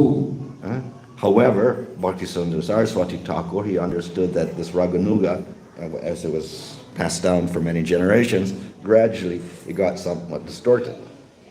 ಆದರೆ ರೂಪಗೋಸ್ವಾಮಿ ನೋಡಿದಾಗ ಅವ್ರಿಗೆ ಏನು ಅರ್ಥ ಆಯ್ತು ಅಂದ್ರೆ, ಅನೇಕ ಸಂತಾನಗಳಾದ ನಂತರ ಪೀಳಿಗೆಗಳಾದ ನಂತರ ಈ ರಾಗಾನುಗ ಭಕ್ತಿ ಅನ್ನೋದು ಅದಕ್ಕೆ ತಪ್ಪು ಅರ್ಥಗಳು ಬರಕ್ಕೆ ಶುರುವಾಯಿತು. So he put a little more emphasis upon the Vaidhi aspect. ಆದ್ರಿಂದ ರೂಪಗೋಸ್ವಾಮಿಯವರು ಭಕ್ತಿ ಅನ್ನೋದು ಕೂಡ ಬಹಳ ಶಿಸ್ತಿನಿಂದ ನಿಯಮಗಳ ಪ್ರಕಾರ, ನೀತಿ ನಿಯಮಗಳ ಪ್ರಕಾರ ಆಚರಿಸಬೇಕು ಅಂತ ಒಂದು ಪದ್ಧತಿಯನ್ನು ಕೊಟ್ಟಿದ್ದಾರೆ. But it is not Vaidhi Bhakti as they practice in Sri Sampradaya, Madhva Sampradaya. It is quite different, whatever we're doing. Shri ಸಂಪ್ರದಾಯ ಮಧ್ವ ಸಂಪ್ರದಾಯಕ್ಕೆ ಹೋಲಿಸೋದಾದ್ರೆ ಚೈತನ್ಯ ಮಹಾಪ್ರಭುಗಳ ಸಂಪ್ರದಾಯದಲ್ಲಿ ನಾವು ನೀತಿ ನಿಯಮಗಳ ಪ್ರಕಾರ ಮಾಡುವಂತಹ ಭಕ್ತಿ ಬಹಳ ಶ್ರೇಷ್ಠವಾದದ್ದು, ಬಹಳ ಬೇರೆ ತರದ್ದು. So we're worshipping Radha Krishna, we're hearing Bhagavata, we're chanting Hare Krishna. So it is quite different from that Vaidhi Bhakti. ಈ ಸಂಪ್ರದಾಯದಲ್ಲಿ ಮಾತ್ರ ಸಂಪ್ರದಾಯದಲ್ಲಿ ಅವರು ಕೂಡ ಭಕ್ತಿ ಮಾರ್ಗದಲ್ಲಿ ಮೊಟ್ಟ ಮೊದಲನೇ ಹೆಜ್ಜೆಯಿಂದ ಅದು ವೈದಿ ಭಕ್ತಿ ಅಂತ ಹೇಳ್ಬೋದೇ ಹೊರತು ನಮ್ಮ ತರ ನಮ್ಮ ಸ್ಟ್ಯಾಂಡರ್ಡ್ಗೆ ಬರೋದು ಕಾಣೋದಿಲ್ಲ.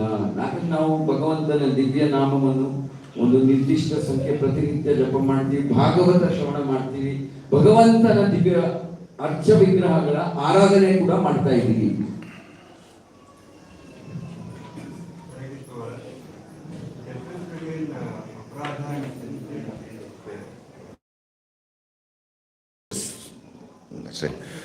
Violence against living entities in general. ಸಿನ್ ಅಂದ್ರೆ ಪಾಪ ಅಂದ್ರೆ ಬೇರೆ ಜೀವಾತ್ಮಗಳಿಗೆ ನಾವು ಕ್ರೂರರಾಗಿ ಪ್ರವರ್ತಿಸೋದು, ಅದನ್ನ ಪಾಪ ಅಂತ ಹೇಳ್ತೀವಿ.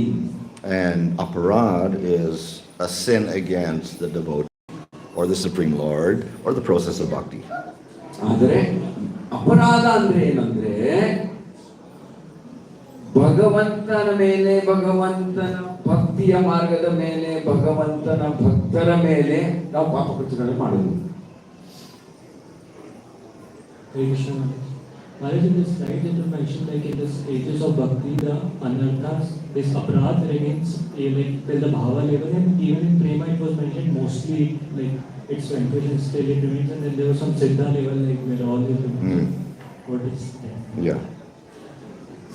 ನಾವು ಭಕ್ತಿ ಮಾರ್ಗದಲ್ಲಿ ಬಹಳ ಶ್ರೇಷ್ಠವಾದ ಸ್ಥಾನ, ಉನ್ನತವಾದಂತಹ ಸ್ನಾನ ಪಡ್ಕೊಂಡ್ರು ಸಹ, ಉದಾಹರಣೆಗೆ ಭಾವ ಪ್ರೇಮ ಸ್ನಾನ ಪಡ್ಕೊಂಡ್ರು ಸಹ, ನಮ್ಮ ಆ ಸ್ಥಾನದಲ್ಲಿದ್ದಾಗಲೂ ಸಹ ಅಪರಾಧಗಳ ಪ್ರಭಾವ ಇರುತ್ತಾ.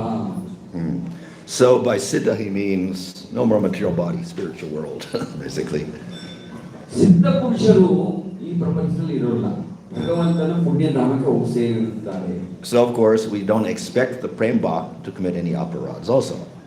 ಅದೇ ರೀತಿ ಪ್ರೇಮ ಭಕ್ತರು ಆ ಹಂತಕ್ಕೆ ಬಂದವರು ಅಪರಾಧಗಳನ್ನು ಮಾಡುವುದೇ ಇಲ್ಲ. But he may, because he's still got a body in this material world, accidentally somebody may get offended with him. ಆದರೆ ಈ ಭೌತಿಕ ಪ್ರಪಂಚದಲ್ಲಿ ಇದ್ದಷ್ಟು ದಿನ ನಾವು ಉದ್ದೇಶ ಪೂರ್ವಕವಾಗಿ ಮಾಡದೆ ಹೋದ್ರು ನಮ್ಮನ್ನು ತಪ್ಪರ್ಥ ಮಾಡಿಕೊಂಡು ನೀನು ನನಗೆ ಅಪರಾಧ ಮಾಡಿದ್ಯಾ ಅಂತ ಭಾವಿಸೋರು ಅಂತ ಒಂದು ಸಂದರ್ಭ ಬರಬಹುದು. And that could cause a little bit of disruption in his bhakti. ಆಗ ಭೌತಿಕ ಪ್ರಪಂಚದಿಂದಾನೆ ಅಂಥವನಿಗೂ ಸಹ ಭಕ್ತಿಯ ಮಾರ್ಗದಲ್ಲಿ ಸ್ವಲ್ಪ ಚಂಚಲತ್ವ ಅನುಭವಿಸುತ್ತಾನೆ. So we have the story of Rupa Goswami. ರೂಪ ಗೋಸ್ವಾಮಿಯ ಸ್ವಯಂ ಉದಾಹರಣೆ ಇದೆ. And then he was laughing because of some pastime that he saw of Radha and Krishna. ಕಣ್ಣು ಮುಚ್ಚಿಕೊಂಡು ಧ್ಯಾನ ಮಾಡ್ತಿದ್ದಾಗ ಯಾವುದೋ ಒಂದು ರಾಧಾ ಕೃಷ್ಣ ನಡುವೆ ಇದ್ದಂತ ಲೀಲೆ ಸ್ಮರಿಸುತ್ತಾ ನಗ್ತಾನೆ ರೂಪ ಗೋಸ್ವಾಮಿ, ಕಣ್ಣು ಮುಚ್ಚಿಕೊಂಡು ಸ್ಮರಿಸುತ್ತಾಗ. And one devotee who was lame and couldn't walk properly, he was passing by and he heard Rupa Goswami laughing. ಆಗ ಕಣ್ಣು ಮುಚ್ಚಿಕೊಂಡು ಧ್ಯಾನದಲ್ಲಿ ಕೂತಿದ್ದಾಗ ಯಾರೋ ಒಬ್ಬ ಭಕ್ತ ಸರಿಯಾಗಿ ನಡೆಯಕ್ಕೆ ಆಗಲ್ಲ ಅಂತ ಅವ್ನು ಎದುರು ಬರ್ತಾನೆ. ಅಂತ ಅವ್ನು ಎದುರು ಬಂದಾಗ ಅವ್ನು ನೋಡ್ತಾನೆ, ನನ್ನ ನೋಡಿ ನಗ್ತಾ ಇರೋದು ರೂಪ ಗೋಸ್ವಾಮಿ, ನನಗೆ ಸರಿಯಾಗಿ ನಡೆಯಕ್ಕೆ ಆಗ್ತಾ ಇಲ್ಲ ಅಂತ ಅವನಿಗೆ ಅನುಮಾನ ಬರುತ್ತೆ. So then he thought, why is Rupa Goswami laughing at me? ಆಗ ಅನ್ಸುತ್ತೆ, ಯಾಕೆ ರೂಪ ಗೋಸ್ವಾಮಿ ಅಂತ ಶ್ರೇಷ್ಠ ಭಕ್ತ ನನ್ನ ನೋಡಿ ನಗ್ತಾ ಇದ್ದಾನೆ, ನನಗೆ ಸರಿಯಾಗಿ ನಡೆಯಕ್ಕೆ ಆಗ್ತಾ ಇಲ್ಲ ಅಂತ ನೋಡಿ ನಗ್ತಾ ಇದ್ದಾನ ಅಂತ ಅವನು ಅನ್ಸ್ಬಿಡುತ್ತೆ. So he got disturbed. ಅದರ ಪರಿಣಾಮದಿಂದ ರೂಪ ಗೋಸ್ವಾಮಿಯ ಭಕ್ತಿಯಲ್ಲಿ ಸ್ವಲ್ಪ ತೊಂದರೆ ಅಡಚಣೆ ಬಂತು. And then Rupa Goswami was sitting there, and then he said, my bhakti does not feel right, something is wrong. ರೂಪ ಗೋಸ್ವಾಮಿಗೆ ಅನ್ಸುತ್ತೆ, ಏನೋ ತಪ್ಪು ನಡೆದೋಗಿದೆ ಅಂತ ಅನ್ಸುತ್ತೆ. So he went to Sanatan Goswami. ತನ್ನ ಅಣ್ಣನಾದಂತ ಸನಾತನ ಗೋಸ್ವಾಮಿ ಹತ್ರ ಹೋಗ್ತಾನೆ ರೂಪ Goswami. And Sanatan Goswami, well, the only possibility is aparad. ನಿನ್ನ ಭಕ್ತಿ ಮಾರ್ಗದಲ್ಲಿ ನಿನಗೇನೋ ಒಂದು ಅಡಚಣೆ ತೊಂದರೆ ಅನುಭವಿಸ್ತಾ ಇದೆಯಾ ಅಂದ್ರೆ ನೀನೋ ಆಕಸ್ಮಿಕವಾಗಿ ಏನೋ ಅಪರಾಧ ನಡೆದೋಗಿರ್ಬೋದು. So in that sense, even in praying, there may be some obstacle, but it's not a real obstacle. ಅದು ಸ್ವಲ್ಪ ಕಾಲ ತೊಂದರೆ ಅನುಭವಿಸುತ್ತಾರೆ, ಅದು ನಿಜವಾದ ಅಡಚಣೆ ಅಲ್ಲ. The question is generally like to see another of others. So they are doing wrong and they are doing wrong. And I'm not able to see the another of my own heart. It's kind of it's covered. Another of my own heart is covered. So I'm doing up against devotees. So instead of that, how can I see my own anarthas and see the good in others so that I can avoid those offenses to do service? It's very nonsense. ಬಹಳ ಒಳ್ಳೆ ಪ್ರಶ್ನೆ ಕೇಳ್ತಾ ಇದ್ದೇನೆ. ನಾವು ಕಂಟೆನ ಪ್ರಪಂಚ ನೋಡಿದಾಗ ಎಲ್ಲರಲ್ಲೂ ತಪ್ಪು ಕಂಡು ಹಿಡಿಯೋದಕ್ಕೆ ಬಹಳ ಪ್ರಭಾವಿ ನಾವು. ಎಲ್ಲರಲ್ಲೂ ತಪ್ಪು ಕಂಡು ಹಿಡಿಬೋದು ನಾವು. ನಮ್ಮಲ್ಲಿ ತಪ್ಪು ಕಂಡು ಹಿಡಿಯಲಿಕ್ಕೆ ನಾವು ಯಾವತ್ತೂ ಸಿದ್ಧರಾಗಲ್ಲ, ಒಪ್ಕೊಳ್ಳೋದು ಇಲ್ಲ. ಎಲ್ಲರಲ್ಲೂ ತಪ್ಪು ನೋಡ್ತೀವಿ, ಅದಕ್ಕೆ ನಾವು ಎಲ್ಲರ ಮೇಲೂ ಅಪರಾಧ ಕೂಡ ಮಾಡ್ತೀವಿ. ನಮ್ಮಲ್ಲಿರುವಂತ ತಪ್ಪುಗಳು ನಮ್ಗೆ ಕಾಣಿಸದೇ ಇಲ್ವಲ್ಲ, ಹೇಗೆ ಇದನ್ನು ಪರಿಹಾರ ಮಾಡೋದು ಅಂತ. So as suggested here by Vishnu Chakravarti Thakur, in all cases, the final solution maybe is accidental aparadha, you don't know about it, or you apologize and the person does not accept the apology or whatever. In all cases, the ultimate shelter is chanting the name. ಆಕಸ್ಮಿಕವಾಗಿ ನಾವು ಅಪರಾಧ ಮಾಡಿದ್ರು, ಉದ್ದೇಶಪೂರ್ವಕ ಮಾಡಿದ್ರು, ನಾವು ಬೇರೆಯವರಲ್ಲಿ ತಪ್ಪು ಕಂಡುಹಿಡಿಯುವಂತಹ ಒಂದು ಮನಸ್ಸಿನ ಏನಂತೇವೆ ಒಂದು ನೇಚರ್, ಒಂದು ಗುಣ ಇದ್ರೂ ಸಹ ನಮಗೆ ನಿಜವಾದ ಒಂದೇ ಒಂದು ಏಕೈಕ ಪರಿಹಾರ ಅಂದ್ರೆ ಭಗವಂತನ ದಿವ್ಯ ನಾಮದ ಸ್ಮರಣೆ. So sincere chanting of the name is the solution for all the problems and anarthas, whatever we have. ಭಕ್ತಿ ಶ್ರದ್ಧೆಯಿಂದ ಭಗವಂತನ ದಿವ್ಯ ನಾಮದ ಸ್ಮರಣೆ ಜಪ ಮಾಡುವುದೇ ಎಲ್ಲ ತೊಂದರೆಗಳಿಗೆ ಏಕೈಕ ಉಪಾಯ. So Maharaj, in this, we talked about the seed of Tirtha beach. So once it is sown, it remains intact and it keeps growing. So the question is, when we do Vaishnava Aparadha, so what exactly happens? So the entire seed, with the seed, the entire plant is removed, or it still remains intact, or any solution for that? ಅಪರಾಧ ಮಾಡುವುದರಿಂದ ಭಕ್ತಿ ಕ್ಷೀಣವಾಗುತ್ತೆ ಅಂತ ಪದೇ ಹೇಳ್ತಾ ಇದ್ದೀನಿ. ನಿಜವಾಗ್ಲೂ ಏನಾಗುತ್ತೆ, ಭಕ್ತಿ ನಮ್ಮ ಹೃದಯದಿಂದ ಕಿತ್ತು ಬಿಸಾಕ್ತಾರ, ಇಲ್ಲ ಭಕ್ತಿ ಉಳ್ಕೊಂಡಿರುತ್ತೆ ಆದ್ರೆ ಅದ್ರ ಪ್ರಭಾವ ಬರೋದಿಲ್ವ ಆಚೆ, ಏನಾಗುತ್ತೆ ಅಂತ ಕೇಳ್ತಾ ಇದ್ದೀನಿ. So according to this series of the aparad, then the bhakti gets affected in different ways. ನಾವು ಮಾಡಿದಂತಹ ತಪ್ಪು ಕೃತ್ಯ ಯಾವುದು, ಅದು ಎಷ್ಟು ತೀವ್ರವಾದದ್ದು, ಎಷ್ಟು ಗಂಭೀರವಾದಂತಹ ತಪ್ಪು, ಅದರ ಮೇಲೆ ಅದು ನೋಡಿ ನಿಶ್ಚಯ ಮಾಡ್ಬೋದು ನಾವು ಅದರ ಪ್ರಭಾವ ಎಷ್ಟರ ಮಟ್ಟಿಗೆ ಇರುತ್ತೆ ಅನ್ನೋದು. So one effect is you could go from higher stage to lower stage. You can go from a higher stage to a lower stage. ನಾವು ಅವಾಗ ಏನಾಗುತ್ತೆ ಅಂದ್ರೆ ಉನ್ನತ ಸ್ಥಾನದಿಂದ ಕೆಳಮಟ್ಟಿಗೆ ಬಂದ್ಬಿಡ್ತೀವಿ. ಅಂದ್ರೆ ನಾವು ಯಾವ್ದು 4ನೇ ಕ್ಲಾಸ್ ಓದೋರು ಮತ್ತೆ 3ನೇ ಕ್ಲಾಸ್ ತಳೆದ ಹಾಗೆ ಲೆಕ್ಕ ಅಪರಾಧದ ಪರಿಣಾಮದಿಂದ. So if you're in a sakti, you can go down to ruchi or a sakti, for instance. ಅದೇ ರೀತಿ ನಾವು ಪ್ರೇಮ ಭಾವವನ್ನು ಪಡ್ಕೊಂಡಿದ್ರು ಸಹ ಅದಕ್ಕೆ ಕೆಳಗಿರುವಂತ ಸ್ಥಾನಕ್ಕೆ ನಾವು ತಳ್ಳಿಬಿಡುತ್ತೆ ಭಕ್ತಿ. Or if you're at nishta, you can go to anishtata stage. ನಿಷ್ಠ ಅಂದ್ರೆ ನಿಷ್ಠಾವಂತರಾಗಿ ಇದ್ದಂತಹ ಭಕ್ತಿಯು ಚಂಚಲ ಭಕ್ತಿ ಆಗಿಬಿಡುತ್ತೆ. If it is very serious, then the whole bhakti may be gone. ಆದ್ರೆ ನಾವು ಮಾಡಿರುವಂತ ತಪ್ಪು ಬಹಳ ಗಂಭೀರವಾದಂತ ತಪ್ಪು ಆದ ಪಕ್ಷದಲ್ಲಿ ಭಕ್ತಿ ಸಂಪೂರ್ಣವಾಗಿ ಸಮಾಪ್ತಿಗೊಳ್ಳುತ್ತೆ, ಸಮಾಧಿಯಾಗಿಬಿಡುತ್ತೆ. May lose your complete interest in bhakti and not want to do it at all, and avoid devotees completely. ಆಗ ನಾವು ಭಕ್ತಿ ಮಾರ್ಗವನ್ನೇ ಬಿಟ್ಟು ಹೋಗ್ಬಿಡ್ತೀವಿ. Hare Krishna. Maharaj, even demigods are great devotees of the Lord. That is the reason Lord has given them the position. So even we can worship demigods and ask for Krishna Bhakti. So because they are also they have entrusted some of the powers. ದೇವತೆ ಆರಾಧನೆ ಮಾಡಬಹುದಾ? ಅವರು ಭಕ್ತರಲ್ವೇ, ಅವ್ರಿಗೆ ಆರಾಧನೆ ಮಾಡೋದ್ರಿಂದ ಏನ್ ತಪ್ಪು?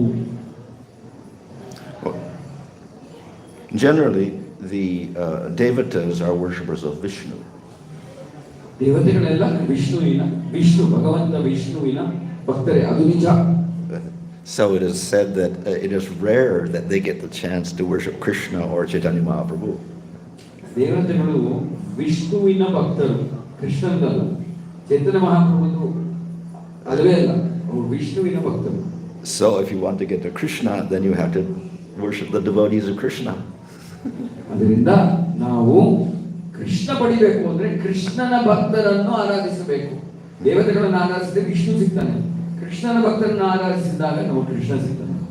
Which we also do. So we're worshiping Tulsi Devi, for instance. ಈಗ ತುಳಸಿ ಮಾತೆಯ ನಾವು ಆರಾಧನೆ ಪೂಜೆ ಮಾಡ್ತೀವಿ ದಿನನಿತ್ಯ. Hare Krishna Maharaj, I have a question that in the 9 stages of bhakti, so we have faith at the very starting. So is it like faith is only at the starting, or in the Unsteadiness bhajan kriya also there is lack of faith? That's why it is Unsteadiness. ಮೊಟ್ಟ ಮೊದಲನೆಯದಾಗಿ ಭಕ್ತಿ ಬೆಳಿಬೇಕು ನಮ್ಮಲ್ಲಿ ಅಂದ್ರೆ ನಮಗೆ ವಿಶ್ವಾಸ, ನಂಬಿಕೆ ಅನ್ನೋದು ಇರಬೇಕು ಪ್ರಪಂಚದ ಮೇಲೆ. ಇದು ಎಲ್ಲ ಹಂತದಲ್ಲೂ ನಂಬಿಕೆ ಇರಬೇಕಾ, ಇಲ್ಲ ಪ್ರಾರಂಭದಲ್ಲಿ ನಂಬಿಕೆ ಇದ್ರೆ ಸಾಕಾ? So faith is a qualification for bhakti, therefore it is not bhakti itself. ನೋಡಿ, ಶ್ರದ್ಧೆ ಅನ್ನೋದು ಭಕ್ತಿ ಅಲ್ಲ, ಶ್ರದ್ಧೆ ಅನ್ನೋದು ನಂಬಿಕೆ. ಭಕ್ತಿ ಬೇರೆ, ನಂಬಿಕೆ ಬೇರೆ. But it does not disappear after you start bhakti. ಆದ್ರೆ ಭಕ್ತಿ ಪ್ರಾರಂಭ ಮಾಡಿದ ಮೇಲೆ ಶ್ರದ್ಧೆ ಹೋಗ್ಬಿಡುತ್ತೆ ಅಂತಲ್ಲ, ನಂಬಿಕೆ ಇರುತ್ತೆ, ಭಕ್ತಿನೂ ಮಾಡ್ತಾ ಇರ್ತೀವಿ. It becomes deeper and deeper. ಅಂದ್ರೆ ನಮ್ಗೆ ನಮ್ಮ ಭಕ್ತರ ಮೇಲೆ, ಕೃಷ್ಣನ ಮೇಲೆ ಇದ್ದ ನಂಬಿಕೆ ದೃಢವಾಗ್ತಾ ಹೋಗುತ್ತೆ. So if of course in the beginning also it may be anishtita. ನಾವು ಭಕ್ತಿ ಪ್ರಾರಂಭ ಮಾಡಿದಾಗ ಚಂಚಲ ಭಕ್ತಿ ಅಂತ ಹೇಳೋದು ಉಂಟು. And therefore we have anishtita bhakti. ಅದನ್ನ ಅನಿಶ್ಚಿತ ಭಕ್ತಿ ಅಂತ ಹೇಳೋದುಂಟು. So but as we increase the bhakti, the faith also becomes more and more steady. ನಾವು ಭಕ್ತಿ ಮಾರ್ಗದಲ್ಲಿ ಮುಂದುವರಿತಿದ್ದ ಹಾಗೆ ಶ್ರದ್ಧೆ, ನಂಬಿಕೆ ಭಗವಂತನ ಮೇಲೆ ಬೆಳ್ಕೊಂಡು ಹೋಗ್ತಾ ಇರುತ್ತೆ. ಎರಡು ಸರಿಸಮಾನವಾಗಿ ಬೆಳ್ಕೊಂಡು ಹೋಗ್ತಾ ಇರುತ್ತೆ. Thank you, Maharaj. One more question, that pure devotional service arises at which stage? Which? The pure devotional service arises at which stage? ಶುದ್ಧ ಭಕ್ತಿ ಅನ್ನೋದು ಯಾವಾಗ ಪ್ರಾರಂಭವಾಗುತ್ತೆ ಭಕ್ತನ ಜೀವನದಲ್ಲಿ? If you look in the nectar of devotion, therefore it starts at sadhana. ಶುದ್ಧ ಭಕ್ತಿ ಅನ್ನೋದು ಪ್ರಾರಂಭದಲ್ಲೇ ಸಾಧನ ಭಕ್ತಿ ಮಾಡಿದಾಗಲೇ ಪ್ರಾರಂಭವಾಗುತ್ತೆ. So we have pure bhakti of 3 types: sadhana, bhava, and prema.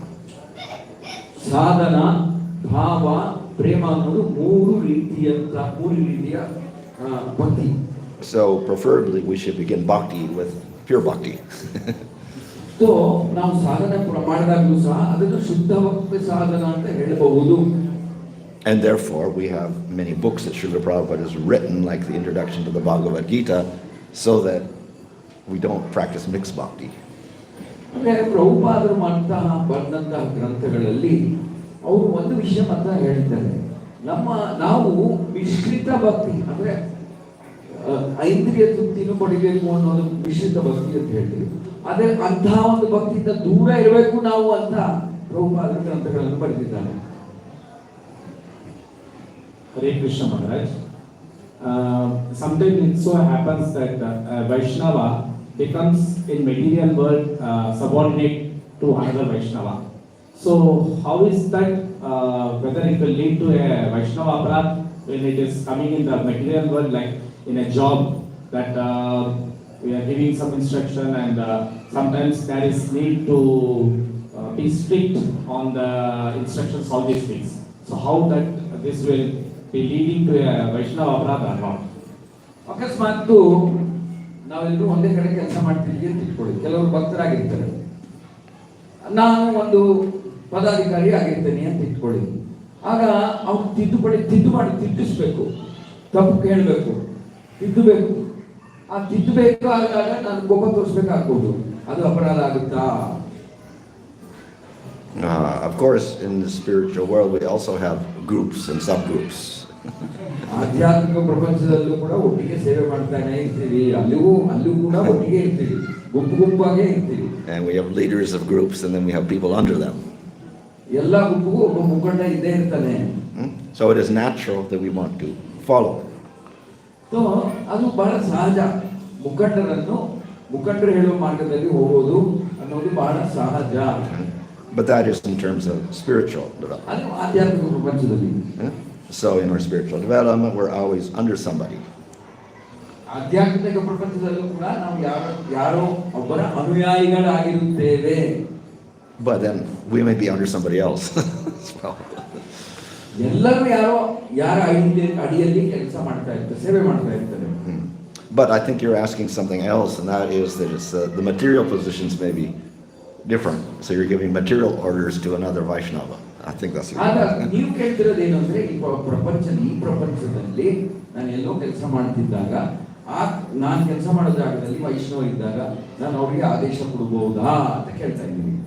So as long as we're in the material world and we have to deal with these material positions, then we have to act according to our positions. ನಾವು ಭೌತಿಕ ಪ್ರಪಂಚದಲ್ಲಿ ಇದ್ದಷ್ಟು ದಿನ ಭೌತಿಕ ಪ್ರಪಂಚದಲ್ಲಿ ಜವಾಬ್ದಾರಿಗಳಿರ್ತವೆ, ದಾಯಿತ್ವಗಳಿರ್ತವೆ, ಅಧಿಕಾರಗಳಿರುತ್ತೆ. ಅದು ಪ್ರಕಾರ ನಡ್ಕೊಂಡು ಹೋಗ್ಬೋದು. ನಾವು ನಡ್ಕೊಂಡು ಹೋಗ್ಬೋದು. Hare Krishna Maharaj, Dada Pranam Maharaj. Maharaj, I have one doubt, Maharaj. If our senior devotees or other devotees done any aparadha, how we have to tell without getting any aparadha for me? ನಾನು ಭಕ್ತರ ಸಾಂಗತ್ಯದಲ್ಲಿ ಇರ್ತೀನಿ. ಆಕಸ್ಮಿಕವಾಗಿ ನನ್ನ ವರಿಷ್ಠರು ಯಾರಾದರೂ ತಪ್ಪು ಮಾಡಿದಾಗ ಆ ತಪ್ಪನ್ನು ಅವ್ರಿಗೆ ಹೇಗೆ ಯಾವ ರೀತಿ ತಿಳಿಸ್ಬೋದು, ಅದು ನಮಗೆ ಅಪರಾಧ ಆಗದೇ ಇರುವ ಹಾಗೆ ಅವ್ರು ಯಾವ ರೀತಿ ತಿಳಿಸ್ಬೋದು ಅಂತ ಕೇಳ್ತಾರೆ. Is the question if you see some fault in a senior? Oh, so obvious fault. Yeah. Of course, obvious fault may be subjective also sometimes. Some people are fault finders. ನಿಮ್ಮ ದೃಷ್ಟಿಕೋನದಿಂದ ಅದು ತಪ್ಪು ಅಂತ ಅನ್ಸ್ಬೋದು. ಅದು ಎಲ್ಲರ ದೃಷ್ಟಿಕೋನ ಅದೇ ಆಗಿರ್ಬೇಕು ಅಂತ ಏನು ಕಾನೂನಿಲ್ಲ. It is the nature of some people to find big faults when the faults are very little. ಕೆಲವರ ದೃಷ್ಟಿಯಲ್ಲಿ ಸಣ್ಣ ಸಣ್ಣ ತಪ್ಪುಗಳೇ ಬಹಳ ದೊಡ್ಡ ಪ್ರಮಾಣದ ತಪ್ಪು, ಬಹಳ ಅಪಾಯಕಾರಿ ತಪ್ಪು ಅಂತ ಅನ್ಸುತ್ತೆ. However, in other cases, if we do see some looks like an obvious fault, then we can approach another senior devotee and explain our situation. ಆಗ ನಾವು ಏನ್ ಮಾಡ್ಬೇಕು ಅಂದ್ರೆ, ಬೇರೆ ಯಾರೋ ವರಿಷ್ಠ ಮುಖಂಡರ ಹತ್ರ ಹೋಗ್ಬೇಕು, ವೈಷ್ಣವ ಮುಖಂಡರ ಹತ್ರ ಹೋಗಿ ನಮ್ಮ ಪರಿಸ್ಥಿತಿಯನ್ನು ಅವ್ರಿಗೆ ಹೇಳಬೇಕು ನಾವು. And we let that other person handle the situation. ಆಗ ಆ ವರಿಷ್ಠ ಮುಖಂಡರು, ವೈಷ್ಣವ ಮುಖಂಡರು, ನಿಮ್ಮ ದೃಷ್ಟಿಯಲ್ಲಿ ಯಾರು ತಪ್ಪು ಮಾಡಿದಾರೋ ಅವ್ರ ಜೊತೆ ಅವ್ರು ಮಾತಾಡ್ಲಿಕ್ಕೆ ಬಿಟ್ಬಿಡಿ. ನೀವು ಮಾತಾಡ್ಲಿಕ್ಕೆ ಹೋಗ್ಬೇಡಿ, ನೀವು ತಪ್ಪು ಕಂಡು ಹಿಡಿಲಿಕ್ಕೆ ಹೋಗ್ಬೇಡಿ, ಬೇರೆ ಯಾರಿಗಾರು ಒಪ್ಪಿಸ್ಬಿಡಿ ಆ ಕಾರ್ಯವನ್ನು.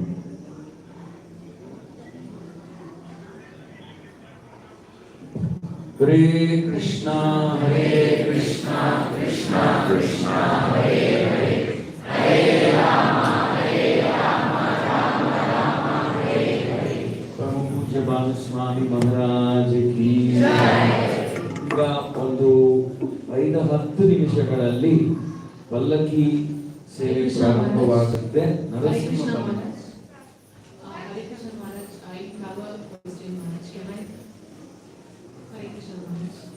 Maharaj, my question is like how to remain tolerant, Maharaj. Say for example, if we are being mentally abused by a fanatic person who are also elderly in our family, where we cannot avoid and we have to stay together and we have to remain tolerant. So my first doubt is how to remain tolerant, and second is where do we draw a line, like this is crossing our tolerance, Maharaj. ನಾವು ಪರಿವಾರದಲ್ಲಿ ಸಂಸಾರದಲ್ಲಿದ್ದವ್ರಿಗೆ, ಗೃಹಸ್ಥಾಶ್ರಮದಲ್ಲಿದ್ದವ್ರಿಗೆ ಹೇಳ್ತಾ ಇರ್ತೀವಿ, ಸಹಿಸ್ಕೊಂಡು ಹೋಗ್ತಾ ಇರಬೇಕು, ಸಹಿಸ್ಕೊಳ್ಬೇಕು ಅಂತ. ಆ ಸಹಿಷ್ಣುತೆ ಅನ್ನೋದು ಎಷ್ಟರ ಮಟ್ಟಿಗೆ ನಾವು ಅಭ್ಯಾಸ ಮಾಡ್ಬೋದು, ಅದಕ್ಕೇನಾದ್ರೂ ಮಿತಿ ಇದೆಯಾ ಅಂತ ಕೇಳ್ತಾ ಇದ್ರು. So all of this will depend on a particular situation. ನಾವು ಯಾವ ಪರಿಸ್ಥಿತಿಯಲ್ಲಿ ಇದ್ದೀವೋ ಅದನ್ನು ಗಮನಿಸಿಯೇ ನಮಗೆ ಉತ್ತರ ಕೊಡಬೇಕಾಗುತ್ತೆ. And it's probably best to put another person there to mediate the situation, counsel the situation. ಒಂದು ಉಪಾಯ ಏನಂದ್ರೆ, ನಿಮ್ಮ ಕೈಲಿ ಏನು ಮಾಡ್ಲಿಕ್ಕೆ ಆಗಲ್ಲ ಅಂದ್ರೆ ಬೇರೆ ಒಬ್ಬರನ್ನು ಕರೆಸಿ ಅವರ ಮೂಲಕ ಮಧ್ಯಸ್ಥ ಮೀಡಿಯೇಷನ್ ಮಾಡಿಸ್ಕೊಡಿ. ನಿಮ್ಮ ಕೈಲಾಗಲ್ಲ ಅಂದರೆ ಬೇರೆಯವರೊಬ್ಬರನ್ನು ಕರೆಸಿ ಅವರು ನೀವು ಅನುಭವಿಸುವಂತಹ ತೊಂದರೆಗಳನ್ನು ಅವರಿಗೆ ಹೇಳಿ ಅವರ ಸಹಾಯವನ್ನು ಪಡ್ಕೊಂಡು ಸಮಸ್ಯೆಯನ್ನು ಬಗೆಹರಿಸಲಿಕ್ಕೆ ಪ್ರಯತ್ನ ಪಡಬೇಕು. Sorry, can I ask? Sure. Maharaj, as you told, that committing offenses, for example, taking offenses when we get hurt or we get offended, that also is. What is that? What is it? ಆಯ್ತು, ನಾವು ಅಪರಾಧಗಳನ್ನ ಮಾಡಬಾರ್ದು ಅಂತ ಹೇಳ್ತೀವಿ. ಯಾರೋ ಬಂದು ನಮ್ಮ ಮೇಲೆ ಅಪರಾಧ ಮಾಡಿದಾಗ, ನಮ್ಮನ್ನು ನಿಂದಿಸಿದಾಗ, ಕಾರಣವಿಲ್ಲದೆ ನಿಂದಿಸಿದಾಗ, ತೊಂದರೆ ಕೊಟ್ಟಾಗ ನಾವು ಏನ್ ಮಾಡಬೇಕು?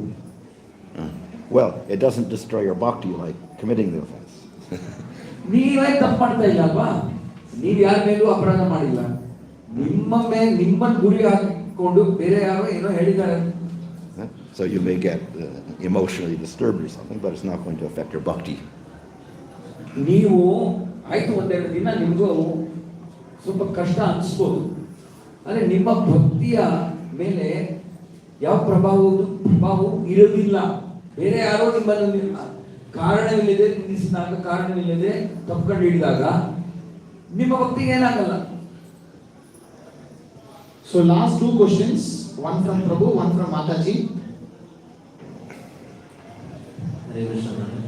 As you mentioned that sometimes naturally also we don't feel taste in bhakti or we don't get taste in holy names of the Lord when we chant it, because the name sometimes reveals later or it takes time to reveal. And we generally feel that when we don't get taste in bhakti, we might have offended someone, because we deal with lot of devotees or Lord's paraphernalia in day-to-day life. Sometimes we don't recognize that we offended someone. We offended some Lord's paraphernalia or some devotees. We don't recognize also. Maybe later on, some days, we may recognize that due to such dealings, but that person or devotee will not be there to apologize also. But sometimes we don't feel naturally also taste. How to recognize that we offended someone? How to recognize that actually that name is not revealing to us? How to differentiate that? That is my question. ಪ್ರಭು ಏನು ಕೇಳ್ತಾ ಇದ್ದಾರೆ ಅಂದರೆ, ನಾವು ಇದಕ್ಕಿದ್ದ ಹಾಗೆ ಭಗವಂತನ ದಿವ್ಯನಾಮ ಸ್ಮರಣೆ ಮಾಡೋದ್ರಲ್ಲಿ ರುಚಿ ಕಡಿಮೆ ಆಗ್ಬೋದು, ಭಕ್ತಿ ಮಾರ್ಗದಲ್ಲಿ ರುಚಿ ಕಡಿಮೆ ಆಗ್ಬೋದು, ಆಸಕ್ತಿ ಕಡಿಮೆ ಆಗ್ಬೋದು. ಇದಕ್ಕೆ ನಿಜವಾದ ಕಾರಣ ನಾವು ಅಪರಾಧ ಮಾಡಿದ್ದೀವಿ ಅಂತ ಅನ್ಕೊಳ್ಬೇಕಾ, ಇಲ್ಲ ನಾನು ಇರುವ ಹಂತದಲ್ಲಿ ನನ್ನ ಆಸಕ್ತಿ ಸಂಪೂರ್ಣವಾಗಿ ಇನ್ನೂ ಬೆಳೆದಿಲ್ಲ ಅನ್ಕೋಬೇಕಾ? ಏನು ಅನ್ಕೋಬೇಕು ನಾವು? If it is unintentional, there's no way of knowing. ನಾವು ನಮಗೆ ಗೊತ್ತಿಲ್ಲದೆ ಏನೋ ತಪ್ಪು ನೋಡೋದು ಅಂತಾಗ ನಮ್ಗೆ ಏನ್ ಗೊತ್ತಾಗುತ್ತೆ? It will have some effect. ಏನೋ ಪ್ರಭಾವ ಇದ್ದೇ ಇರುತ್ತೆ, ಆದರೆ ಗೊತ್ತಿಲ್ಲದೆ ಮಾಡಿರೋ ತಪ್ಪು ಹೇಗೆ ಗೊತ್ತಾಗುತ್ತೆ? But the only solution is to chant. ಏಕೈಕ ಉಪಾಯ ಏನಂದ್ರೆ ಹರೇ ಕೃಷ್ಣ ಮಹಾಮಂತ್ರದ ಜಪ ಮಾಡುವುದು ಅಷ್ಟೇ. ಅದು ಮಾಡ್ತಾ ಮುಂದೋಗಿತಾ ಇರ್ಬೋದು. ಯಾರಾದ್ರೂ ಮಾತಾಡಿ? Last question, last and final chance. Hare Krishna Maharaj. Oh. I have two doubts. Four Vishnadutas came because Adamil always used to chant Narayana. But why did three Yamadutas come? Why the Yamadutas came? Why did three Yamadutas come? Yeah. Why did three Yamadutas come? Three? Or And any why Yamadutas? four Vishnadutas came? Oh. Okay. Huh? Numbers, I don't know. What?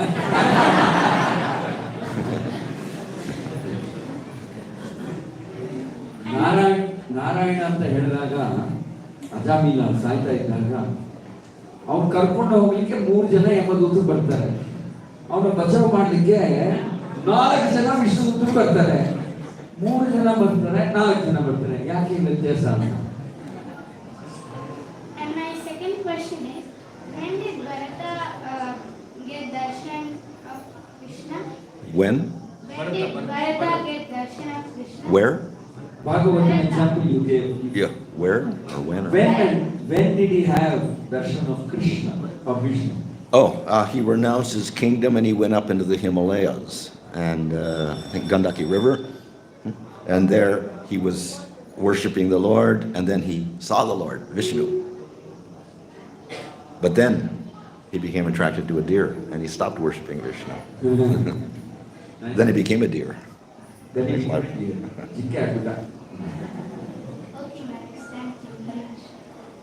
Hare Krishna, Hare Krishna, Krishna Krishna, Hare Hare, Hare Rama, Rama Rama, Hare Hare. Challakere ಹಿರಿಯೂರಿಂದ ಬಂದಂತಹ ಭಕ್ತರೆಲ್ಲ ಒಳಗೆ ಬರಬೇಕು. ದಯವಿಟ್ಟು ಯಾರಾದ್ರೂ ಚಳ್ಳಕೆರೆ ಹಿರಿಯೂರಿಂದ ಬಂದವರು ಇದ್ದಾರೆ, ಅವರೆಲ್ಲರೂ book ಮಾಡ್ಕೊಂಡು ಇಲ್ಲಿ ಒಳಗೆ ಬರಬೇಕು ಅಂತ ಕೇಳ್ಕೊಳ್ತಾ ಇದ್ದೀನಿ. ಆಚೆ ಹೋಗ್ಬೇಡಿ. ಹರೇ ಕೃಷ್ಣ, ಯಾರಾದ್ರೂ ಇದ್ದೀರಾ ಚಳ್ಳಕೆರೆ ಹಿರಿಯೂರಿಂದ? ಎಲ್ಲರೂ ಕರ್ಕೊಂಡ್ಬಂದು ಎಲ್ಲರೂ ಬರ್ಬೇಕು. ಈಗ ಭಾನುವಾರ ಜೊತೆ ನಾನು ಒಂದು ಸಂದರ್ಶನ ಮಾಡ್ತೀನಿ. ಹರೇ ಕೃಷ್ಣ, ಎಲ್ಲರೂ ಆಚೆ ಕರ್ಕೊಂಡ್ಬಂದ್ಬಿಡಿ ಎಲ್ಲರೂ. Hare Krishna, thank you very much. So some devotees were asking how to take more advantage of these types of classes. So we request to take the readings of Acharya's books translated by His Holiness.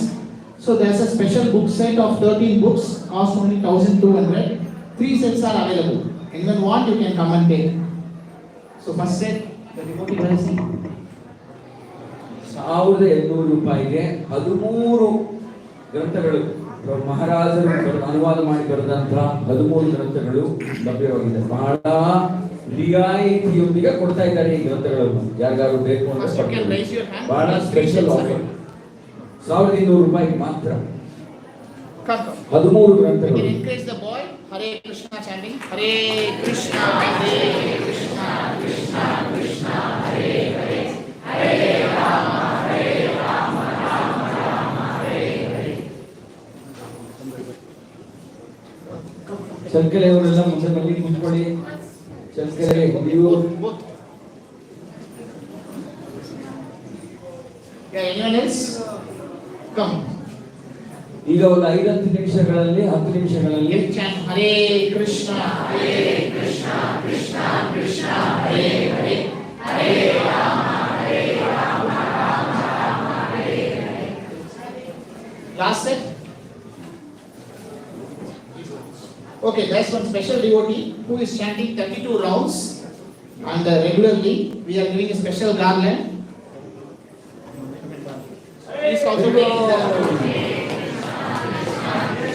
Hare Hare, Hare Rama, Rama Rama, Hare Hare.